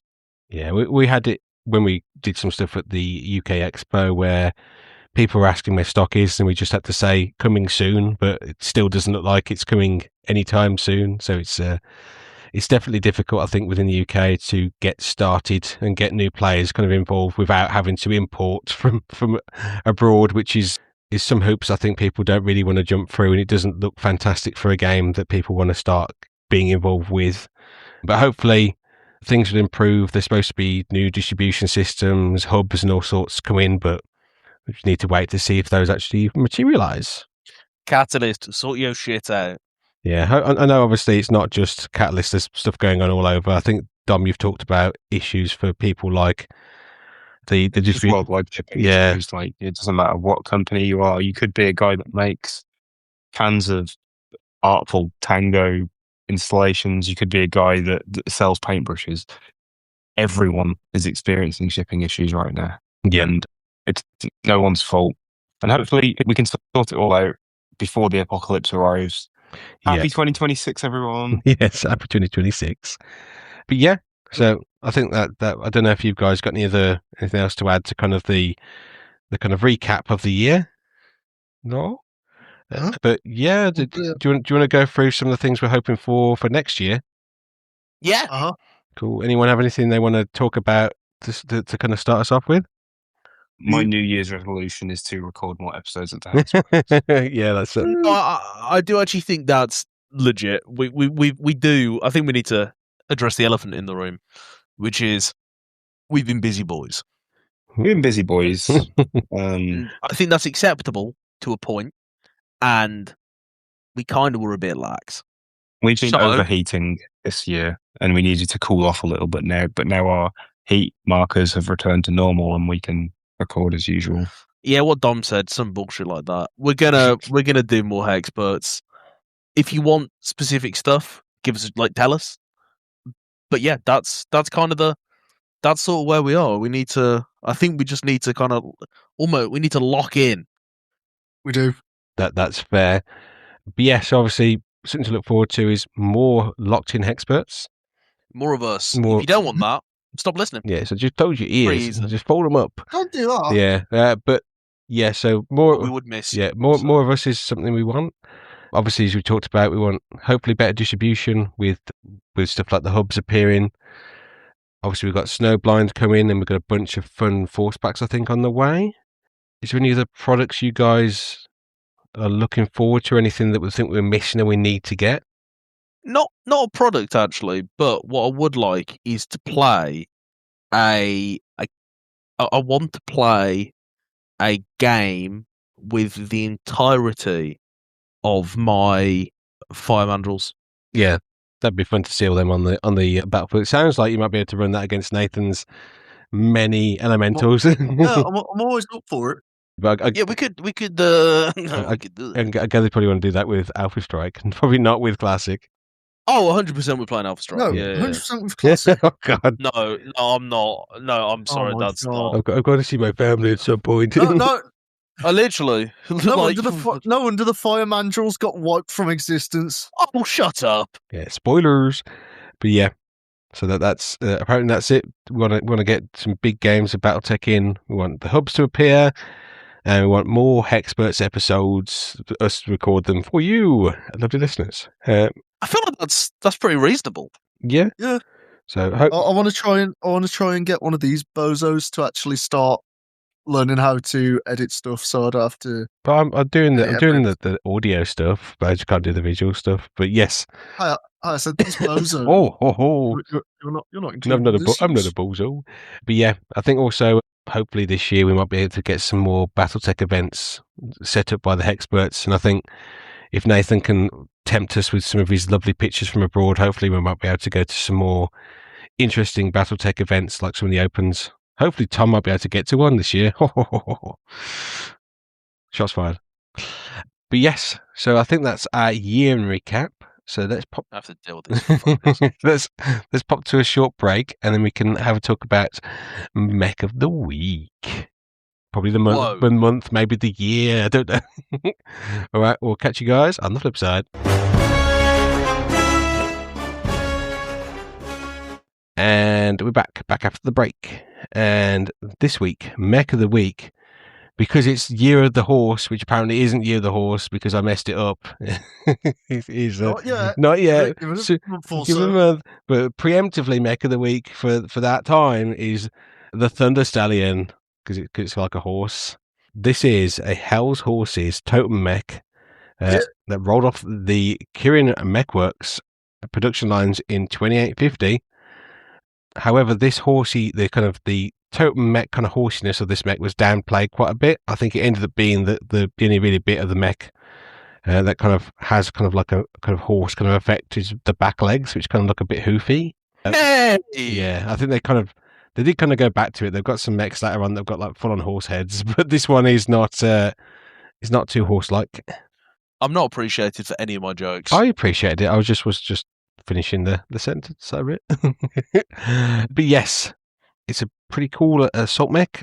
It was designed to support infantry units. Keeps kind of basically, it kind of goes at the speed that infantry and battle armor kind of travel, and some of the vehicles. So it's not particularly fast, but it's going to be there to kind of support. I'm sure if you've seen a Thunder Stallion as well, it's quite a hefty piece of metal. I don't know if we'll ever see one in plastic, but if we do, it'd probably be a box in its own. How big this thing is. 100%. The Thunder Stallion is not a small mech. Yeah, I got one in metal. I think if I put it in my car, it went the way slide the car down. So yes. So Nathan, what can you tell me about some of the stats of the Thunder Stallion? So the Thunder Stallion is an 85-ton assault mech. Yep. It's got a Type QMA standard brackets quad chassis. Because it's a quad mech, which I've got to say, which you didn't gather. It's got Fusion. It's got Fusion 255 standard engine, letting it run at 54 kilometers an hour, or 5 hexes, or around 30 miles per hour. It's got a Clantech, whatever that is, Type MU LBX 20 autocannon. It's more clan. 4 clan spec. Yeah, it's more just the fact it's a clan spec LBX 20, so it's just a little bit better. What is the difference? I think the LBX 20s, is it got a bit more range, the clan version? Or it's a bit like, it's basically slightly better than the Innosphere version. Anyway, I don't know. I can deal with these fucking clanners. It's got 4 Type 15 LRM-15s, aptly named. It's got 14 double heat sinks to absorb just no heat that it generates from all those weapons. It's got 17.5 tons of armor, which is some forged type HH 32, and it's got case, and it comes in at 9.418 million C-bills, or 1.27 longbows per Thunder Stallion. Yeah, and that's like 2,300 BV and BV2, which is like 1.4 longbows.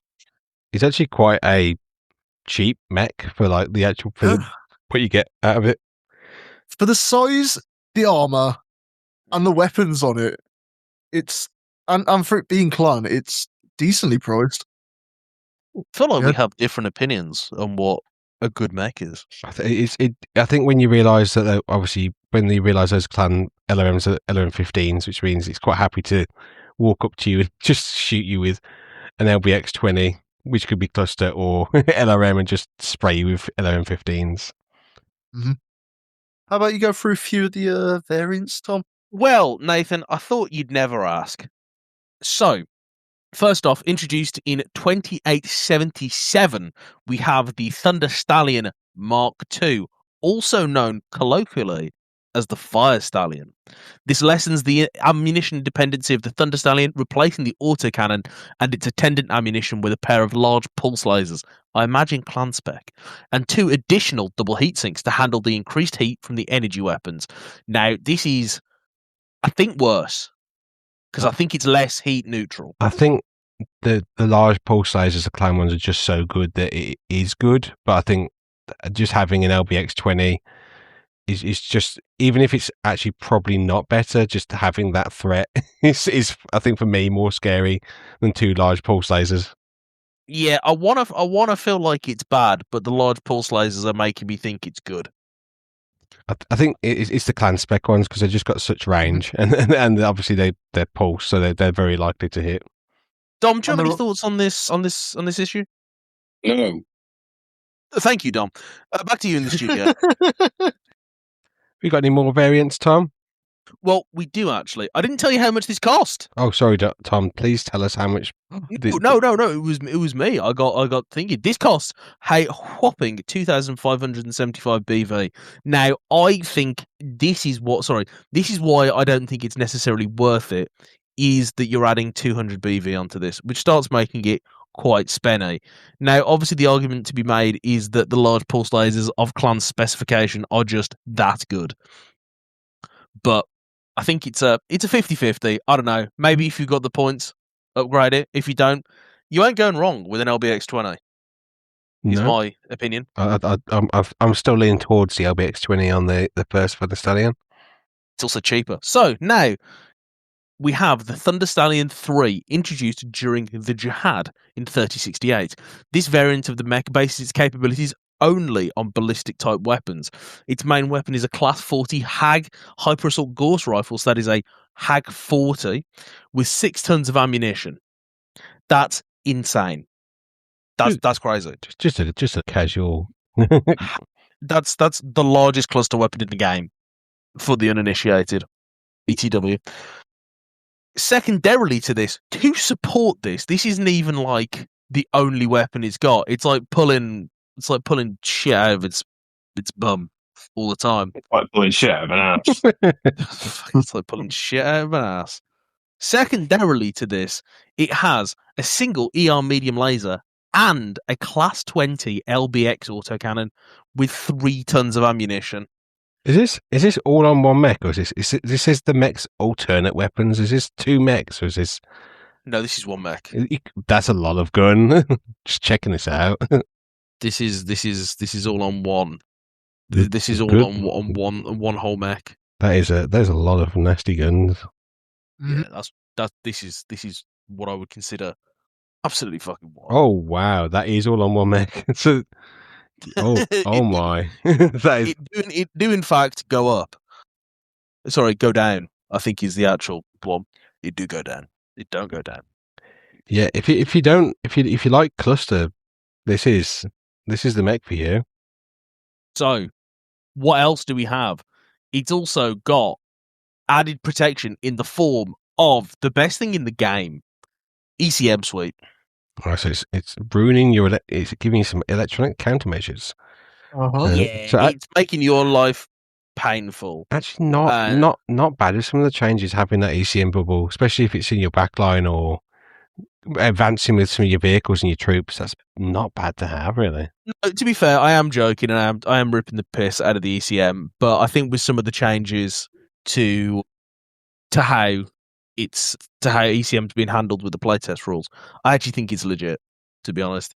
That comes in at a sweet BV2 of 2,667, so quite expensive. Yeah, it's getting quite expensive there, but the amount of gun on that they're not small guns on that thing. The last variant we have is the Thunder Stallion 4, known as the Avenging Annie. This 3138 variant is designed for frontline combat. Replacing the LRMs are a Gauss rifle, a large pulse laser, 2 medium pulse lasers, and an ER large laser. An XL engine and half a ton of armor reduction allows room for this armament array and jump jets. As of 3140, only 1 mech of this variant existed. Good. A custom Ark Royal Mechworks refit for Anne-Marie Dulmus, but there were indications that clans held horses were working to duplicate it. Now, this comes in at 2,643 BV. I think that this is a little bit... I think you've jumped the shark. I think that XL engine... Well, that's what the jump jets are for. Yeah, definitely jumping the shark with those. But if you've not seen the mech, imagine this thing flying. This is not something I've thought.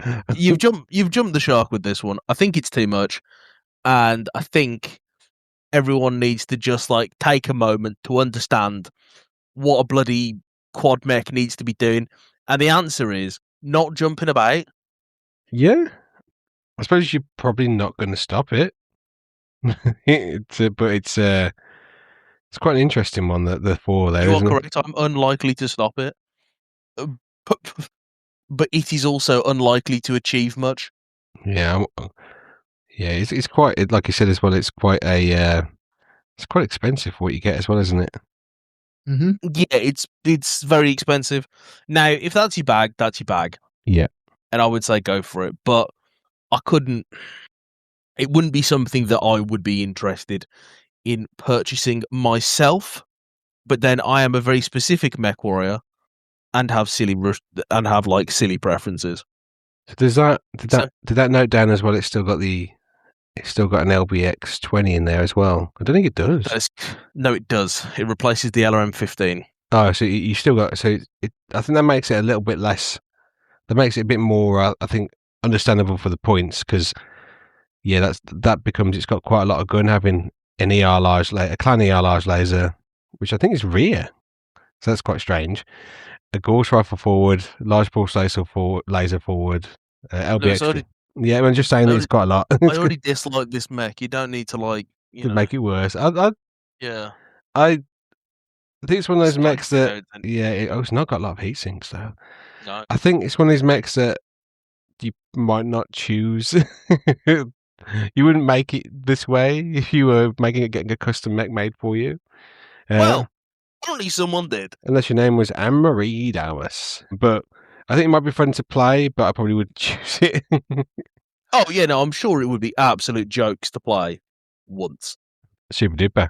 So that's Mech of the Week. Should we pop across to Nathan's mailbag? Yeah, sure. I think I'm ready for a mailbag. You ready for the mailbag? I want one. It is it's pretty full. I've chucked lots of things in here, so I might not put them in a very good order at all. So let's have a look. See, do you want me to reach into your mailbag first, Nathan, or do you want to go ahead? Do you do reach in there? Oh, let's have a little look. Let's not. So I'm vetoing this immediately. So I think we did have a few messages on the Gmail that I needed to catch up with, and I know there's more on the Discord that I put to one side not to lose and I've lost. So if I've not read them out, it's because I've lost them. But this is one I think from Texan Rich that is not that old, so it's kind of relevant-ish. It says, "Thank you, Dom, for the American listeners segment of the pod," which I assume you did something about America that I've forgotten about because it's so long. Culture is what we call it in here in Texas. A delightful mix of sausage and pastry. The spicy jalapenos, cultures, my jam down here. They literally have them everywhere. I'm sure you know exactly what which is talking about, Dom. This is the most food-oriented podcast you've put out yet. I, for one, love it. We need to go back to... Was this the one I wasn't here for? I'm not sure. Potentially. We talked about kebab. No, you must have been because we talked about kebab. Orange chips, question mark. No idea what those are, but I'm out on the hunt. Yeah, you do need to get orange chips. They are a delicacy. I'm not sure. I think they're only starting to kind of like proliferate kind of even to Coventry now. They're like slow growing, like a very slow ivy. For a cancer. Like a chicken kebab with garlic sauce and naan along with a nice Dr. Pepper. I think that was your choice, Dom, wasn't it? Mm-hmm. Yeah, that sounds like a good one. Oh, there's a bit more. Obviously, we were talking about the BattleTech multiverse. I think he wants more of I think Rich said I'd like more of a dystopian world. I feel like BattleTech looks like it evolved. Look like this evolved. You can do it, Lewis. I can read it. I think it would look like some hillbillies' front yard with dilapidated buildings, old rusting Macs piled up in everyone's trailer park with pockets of huge cities that run by a few rich aristocrats, and everyone else is just poor or in the army. It's kind of how it is in some of the planets, I think, in the periphery, that is, isn't it? Kind of how it is in some countries. Yeah, true. I'd like to think food security would be a huge issue as these aristocrats were just going to strip these planets back and feed their 47 inbred kids. I'm really glad that this is a dystopia and not our present life. Yeah, I was about to say, Texan Rich, we're meant to be making it a different yeah, we're meant to not be doing real life. What's going on here, Texan Rich? I think there's some other hillbilly jokes in here. But yeah, I think that sounds like a fun. It's a fun, different universe there, Rich. But maybe not far away. Cool. I think then we've got a message from House from today. Was it from today? House MD? Oh no, not House MD. House from the other day, but he also did. I think he's done another. Fucking House MD. He's got 2. I think he's got 3 questions technically. I'm going to separate them out. Do you guys want to? Anyone else want to read a question or read it from the bag? I'll read a question. Oh, go on then, Tom. Can you see it in the chat in the notes? I can see it in the notes list because I've got what's known as reading comprehension. No, don't believe that. That's a lie. That's a lie. There's not pictures. You can't do that. Fucking hell. This man's lying. He doesn't know what he's doing. A lie. Fake news. Sorry, from House, we have a couple of questions. The first one is Dr. House MD asks us, what Gothic house would you choose if you had to be part of it? Yeah, there was some comment. I like the Capellans. I like the Capellans. You want lizard people? It's the only time I'd ever pick Capellans. Interesting. I think I'm torn between Cretans and the Davians for Gothic. 7 billion sea bills to Comstar. You're going for the what they called in this one? I can't what they called. Tone hegemony. Whichever fuckers Comstar actually are. Yeah, the Comstar people. The bastard. And Dom, I think House did actually give you a pass at this, but like you obviously you can try and answer if you want to. Capellans as well. Okay. I don't need 2 seconds to think about this. Okay. Capellans. Okay. So that's quite a mix. No one likes the House Sejat of the Everlasting Dynasty. The Pink Hat Man. Oh, poor fella. And no one likes the. I thought you might like that the. Sounds like someone that I'd fucking see when I take too many pills at night. The Pink Hat Man. Yeah, you know what I mean. Like, I'm just. I had 5 minutes. Pink and sitting under my foot. That's what I'm saying. Like, I feel like he's someone I don't want to meet. Yeah, I'm surprised you didn't go for the Lyrans because they look very Nathan coded, but it's fine. It's fine. And also, House did say if there was like a homebrew faction for Gothic, what would we choose? You silly. This is a silly question. House Gallus, obviously. House Gallus. That's such a Gallus in Gothic, man. Gallus in Gothic. What an absolute fucking choice. So they'd be coming in from the periphery then, wouldn't they? There'd be a bunch of they could have their little boat, couldn't they? They'd be like proper Vikings. No. It'd be exactly the same as the main, the same series. Exactly the same. They'd actually be using the same mechs. Oh yeah, it's not even Gothic mechs. They just get destroyed constantly because they still use like normal mechs against these abominations. Yeah, that is a homebrew faction choice of all time there, House Gallus. Tom, do you have a homebrew thing you might put into Gothic? I think that I'd probably go. Who would I go for? I feel like I'd like to see what the Canopians are doing. Yeah, that's true. That hopefully nothing too crazy, nothing slash kind of orientated. Sexy people. I feel like they might make cat girls. I don't know. Just on for it. Like 18-foot tall cat creatures. No, stop. You're shooting a hairball at me. It's like the cat from Red Dwarf. Exactly. I thought that was like normal BattleTech though. Kind of. Dom, do you have a homebrew faction for Gothic? Yes. Yeah. They are called the It's not basketball, Vampiric Ward. They're called the Vampiric Ward, right? Yeah. And they're led by something that would be sort of compared to like a classic Dracula type figure, like a Nosferatu type, Count Warlock type figure who has a giant mustache and a bald head. Yeah. Who creeps around the halls at night. And he has the only mech in the faction, and it's like a zombie hybridized, like jackbooted together mech that's like a Frankenstein mech, basically, that he's looted over the years, but it's covered in Baroque sort of detailing. And he's got a peasantry that he looks after that he also feeds on at night. So he goes and feeds on the peasantry and then gets in the mech and protects them. So he's sort of like a vampire Batman with a mech. Sorry, yeah. Dom. Yeah. Can I just ask a question real quick? Yeah. How long did it take you to come up with that? Because that's sick as fuck. But like, it just came off in my mind. I was like, that's cool. It's the KFC effect name, Tom. Oh, cool. Yeah, I don't know. I feel like Yeah. Does he also get the peasants to bounce on it crazy style? He goes crazy down there. The peasants are like he's basically just like a servant sort of. I want you to bounce on it crazy style. Did he say that? Did he say that in the film? I don't know if I understand if he says it. Have you watched Robert Eggers? I haven't watched it. But in the original, not in the modern one.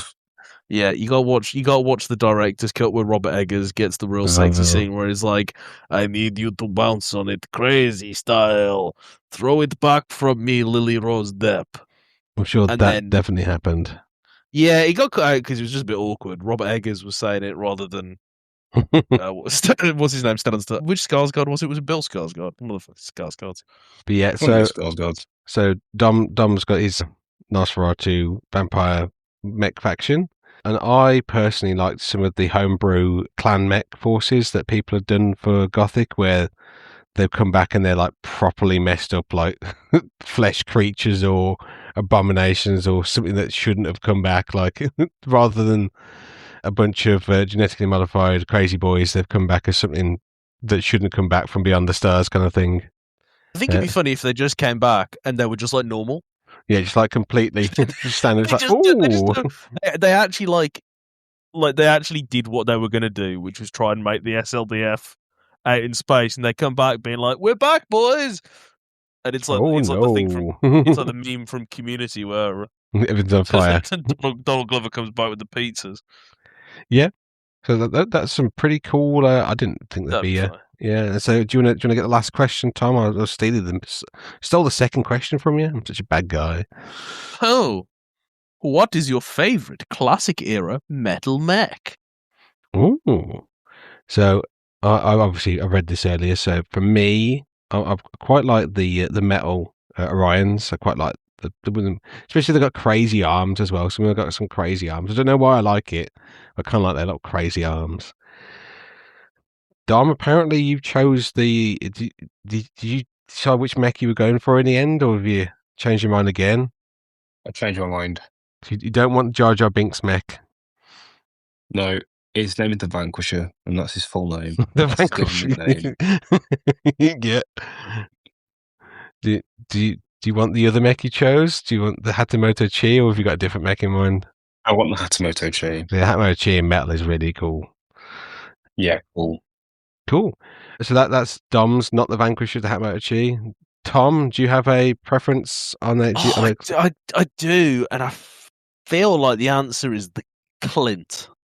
I'm glad you went. That was quite an emphasis on the wrong part of the word. I'm going to find the Clint. No. I'm not.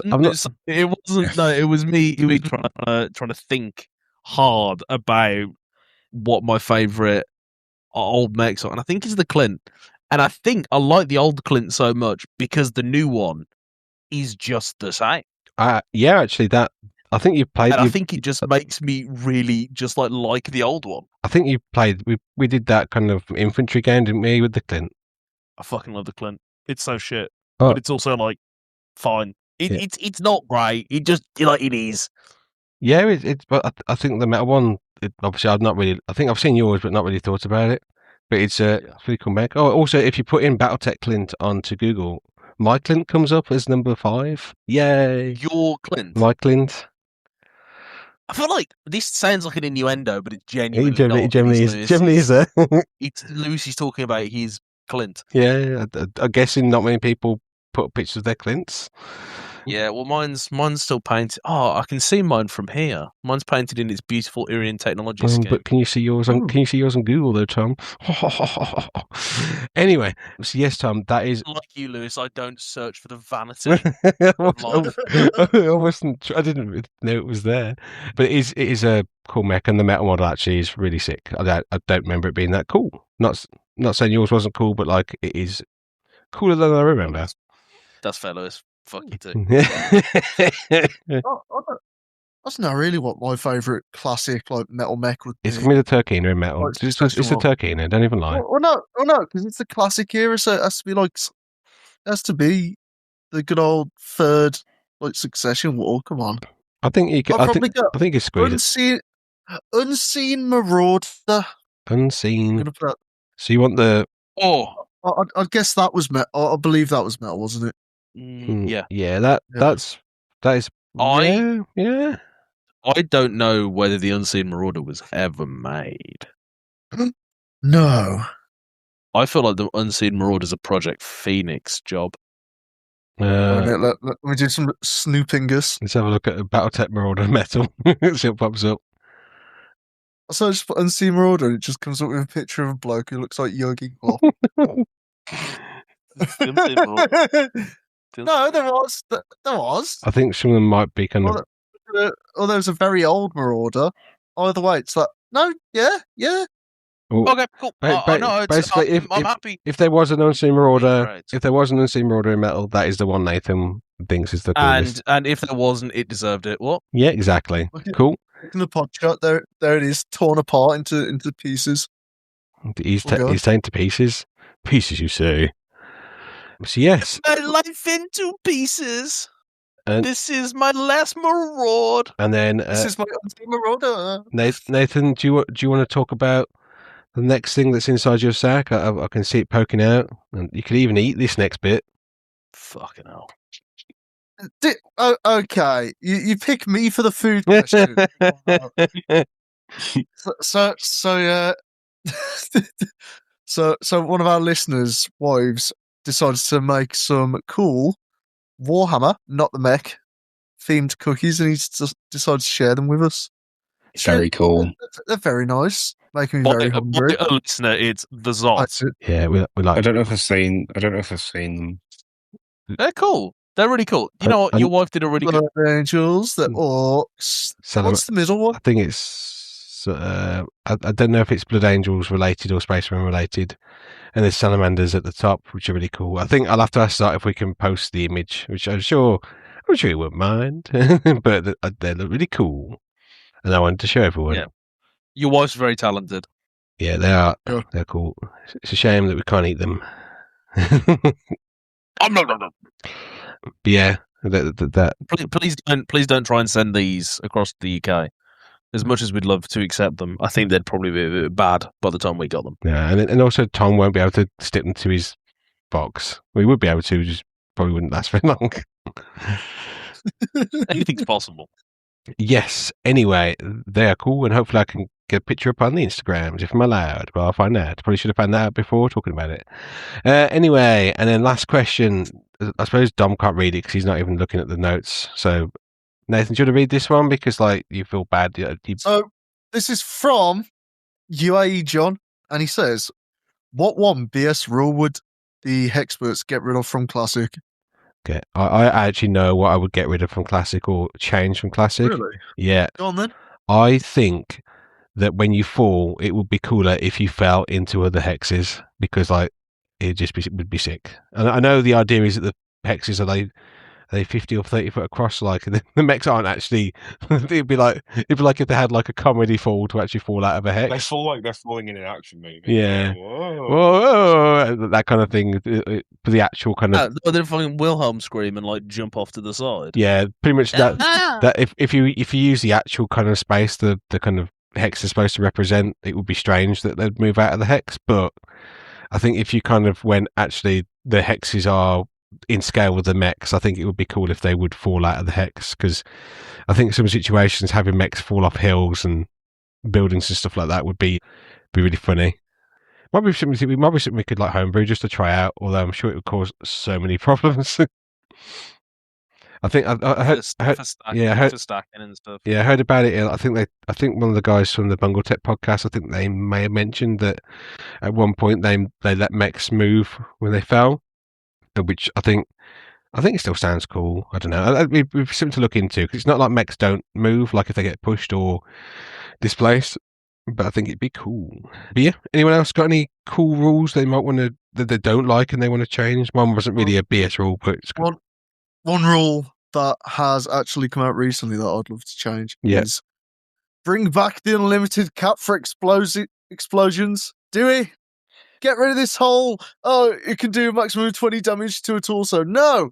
I want to nuke the mech from orbit if it's carrying too much ammo. That's what I want. Yeah, There's case for a reason. Yeah, I think I can see the idea behind it, but also I can see why it's just like, well, you've hit the ammo like most vehicles, like if you hit the ammo, it's done. I think for me, if I was going to change the rules of classic BattleTech, as far as I'm aware, you're not allowed to eat your opponent's models if you lose. If it was up to me, you should be able to pick one model if you win and just take, if you lose and just write it. You should have to. I don't think there's any rules in the book that stop you doing it, but there's no rules that allow you to do it either. So yeah, but we're a positive mindset group, so I think that if there's nothing to say you can't, bon appetit. Yeah, bon appetit. So don't forget that Tom does have. I think all the Toms will probably be lead-free pewter, but some of the guys out there definitely have lead BattleTech miniatures out there. Yeah. No, but I think that would be an interesting. No, I think that would be an interesting one because then what you could do, and I have thought about this, is that you could almost play a game of where you're now searching for what you can only be described as the single most dangerous mechs that you could ever do. Not because they're good mechs, but because they're physically dangerous to the livelihood of the people you're playing against. And it's a game. Now you'd have an incentive to play your games faster because both yourself and your opponent are getting lead poisoning. Lead poisoning while you're playing.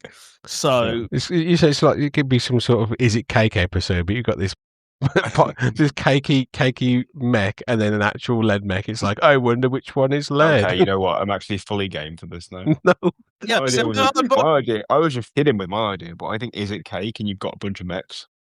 I'm in. Yeah, you know who'd be really good at this? Zot's wife, because she makes good cookies, so I'm sure she can make mechs. So true. Actually, so true. Now, I don't want to. Put pressure on your wife to make a cake battle mech. But should she be able to? Is it cake us with some battle mechs? That would be good. That could be our new Law Tech or Your Tech section. Roulette of Law. Is it cake battle mechs? Do we shoot it with like a pellet gun to simulate an AC-20 going into it? Just rips off one of the cakey arms. Dom's gonna bite it, and if it's not cake, he just gets full on lead poisoned. Dies. It's much like the Game of Thrones. You either win or you die. You either win or you get lead poisoning. Yeah, but I mean, lead poisoning would be winning. So I don't know if that's true. But yes, so. Yeah, apparently we love the idea of, we think it's BS that we can't eat our opponent's mechs, and we want to have cake mechs apparently, and that's a rule that needs changing for classic. Okay. Sort of. Tom, how do you want to follow that up? I don't know how you can. Mine's is such a boring rule. Compared to what is objectively the correct answer. My answer is boring and is I think racks and UACs should be changed, and I don't think they should jam. Have you seen the jamming rules have changed from the player packs?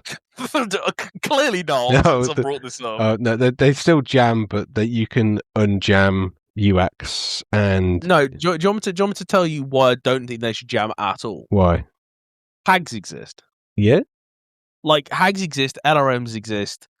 Like literally, LRMs are indirect racks, and they don't jam at all. Why am I having to piss about with worry, like playing like a little mini game in the middle of my actual game, where I'm trying to work out? No, actually, I think we should add rules. I think we should add jamming to LRM. Add jamming to all guns. Just make it literally the worst game ever. Yeah, but I just think jamming slows down the game, and it disincentivizes me from taking cool variants like the NAIS Thunderbolt, because generally, if you're playing a game and you're like, well, I do actually kind of want to try and like win this, it's like literally turn 2, your gun could just no longer exist, and it's like, what am I doing? But you can. I think they've changed recently. Not what you're asking for, but racks can now unjam. UACs can unjam because they couldn't before, and they can unjam without having to. They can still shoot in the turn, because I think previously you just gave up your shooting to unjam. Yeah, you can also shove a metal pipe up your ass, but I wouldn't recommend it. And also, I think we would recommend eating your mech. Yeah, no, that's a recommendation from me. Yeah, that is. I'm looking the people that are watching this dead in the eyes, and I'm telling them to do that. Do not eat the mechs. They're tasty. We put chocolates in there. Put chocolates in if you get thrown up inside. Boy, I cannot be legally responsible for anyone actually doing that, because as we all know, Ralph Parfer put a single nerds inside of every single lead mech that he made. That's what makes them taste tangy. Ralph Parfer. It's like Joe's Workshop. It's the secret CEO, you know. Ralph Arthur. So that's. I could possibly see that. Tom, I don't really use enough racks to understand the difference in BB, etc., etc. I'm sure it's costed in. I think you'll find that racks are also way too fucking expensive. If I'm being honest, like they're just not great. Cool. What you should have said is they need to bring out the rack 10. Yes. No. Yes. No, because that requires jamming. that needs to be stopped. That, you know what I mean? That would need to be stopped. But I don't agree that a rack 5 needs to be stopped. I think the rack 5 is a perfect weapon if you just let it kind of breathe. I'm quite worried that they will do something really silly and make it like a rack 7 or something like that. That's not bad. Oh, just some like ATM 9s. Just some clear, just some clear bullshit where I have to do maths, and it's like I don't. I do that at work. I don't want to have to do it at home as well. Yeah, here's the rack sticks. You could use a rack 5 table, but no. Good use this one. But yes, that is not a bad idea there. But yeah, I think that is all of the questions for this episode. Well, I don't think I know because I can see it's the end of the questions. Like I said, I'm sure there's some more that I've missed out. If you'd like us to read them, please send them to me again. I've even made a section in Discord so I don't lose them. Please feel free to send them to the questions for the episode section of the Discord, and then I shouldn't lose them.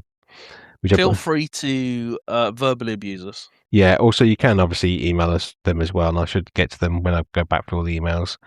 They're mostly just all the spam that Nathan signed us up to. But yes, that's pretty much us for this week, this month, this couple of months. Hopefully not so long between the next episode, and obviously thank you to listening to this crazy episode. I'm sure it's quite long now, this episode. As always, thank you for any support, feedback, like, shares, favourites, ringing bells, sharing with your friends, family, your dog, your parrot, I don't know what else, your lead up cake mech, whatever. Thank you for all that. Baked up lead mech. Yeah, exactly.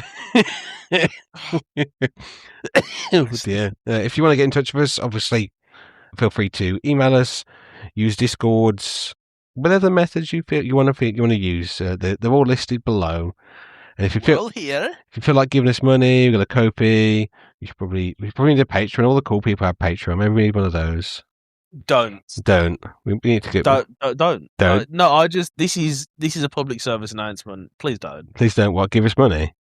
Yeah, just don't. No, you can do that. You can give me money. I mean, you can. Give us a bit of but money. like, We just spend it on BattleMechs anyway. Tom was just spending. You know what I mean? Like it's not like we're. It's mandatory. Yeah, we're doing this for the fun of the game. So like, don't ever feel. We did just tell them to eat lead mechs. So like, I don't know if we should be giving money. I think like we should probably be banned more than be giving money. That's funny. What do you mean we should be banned? That's really funny.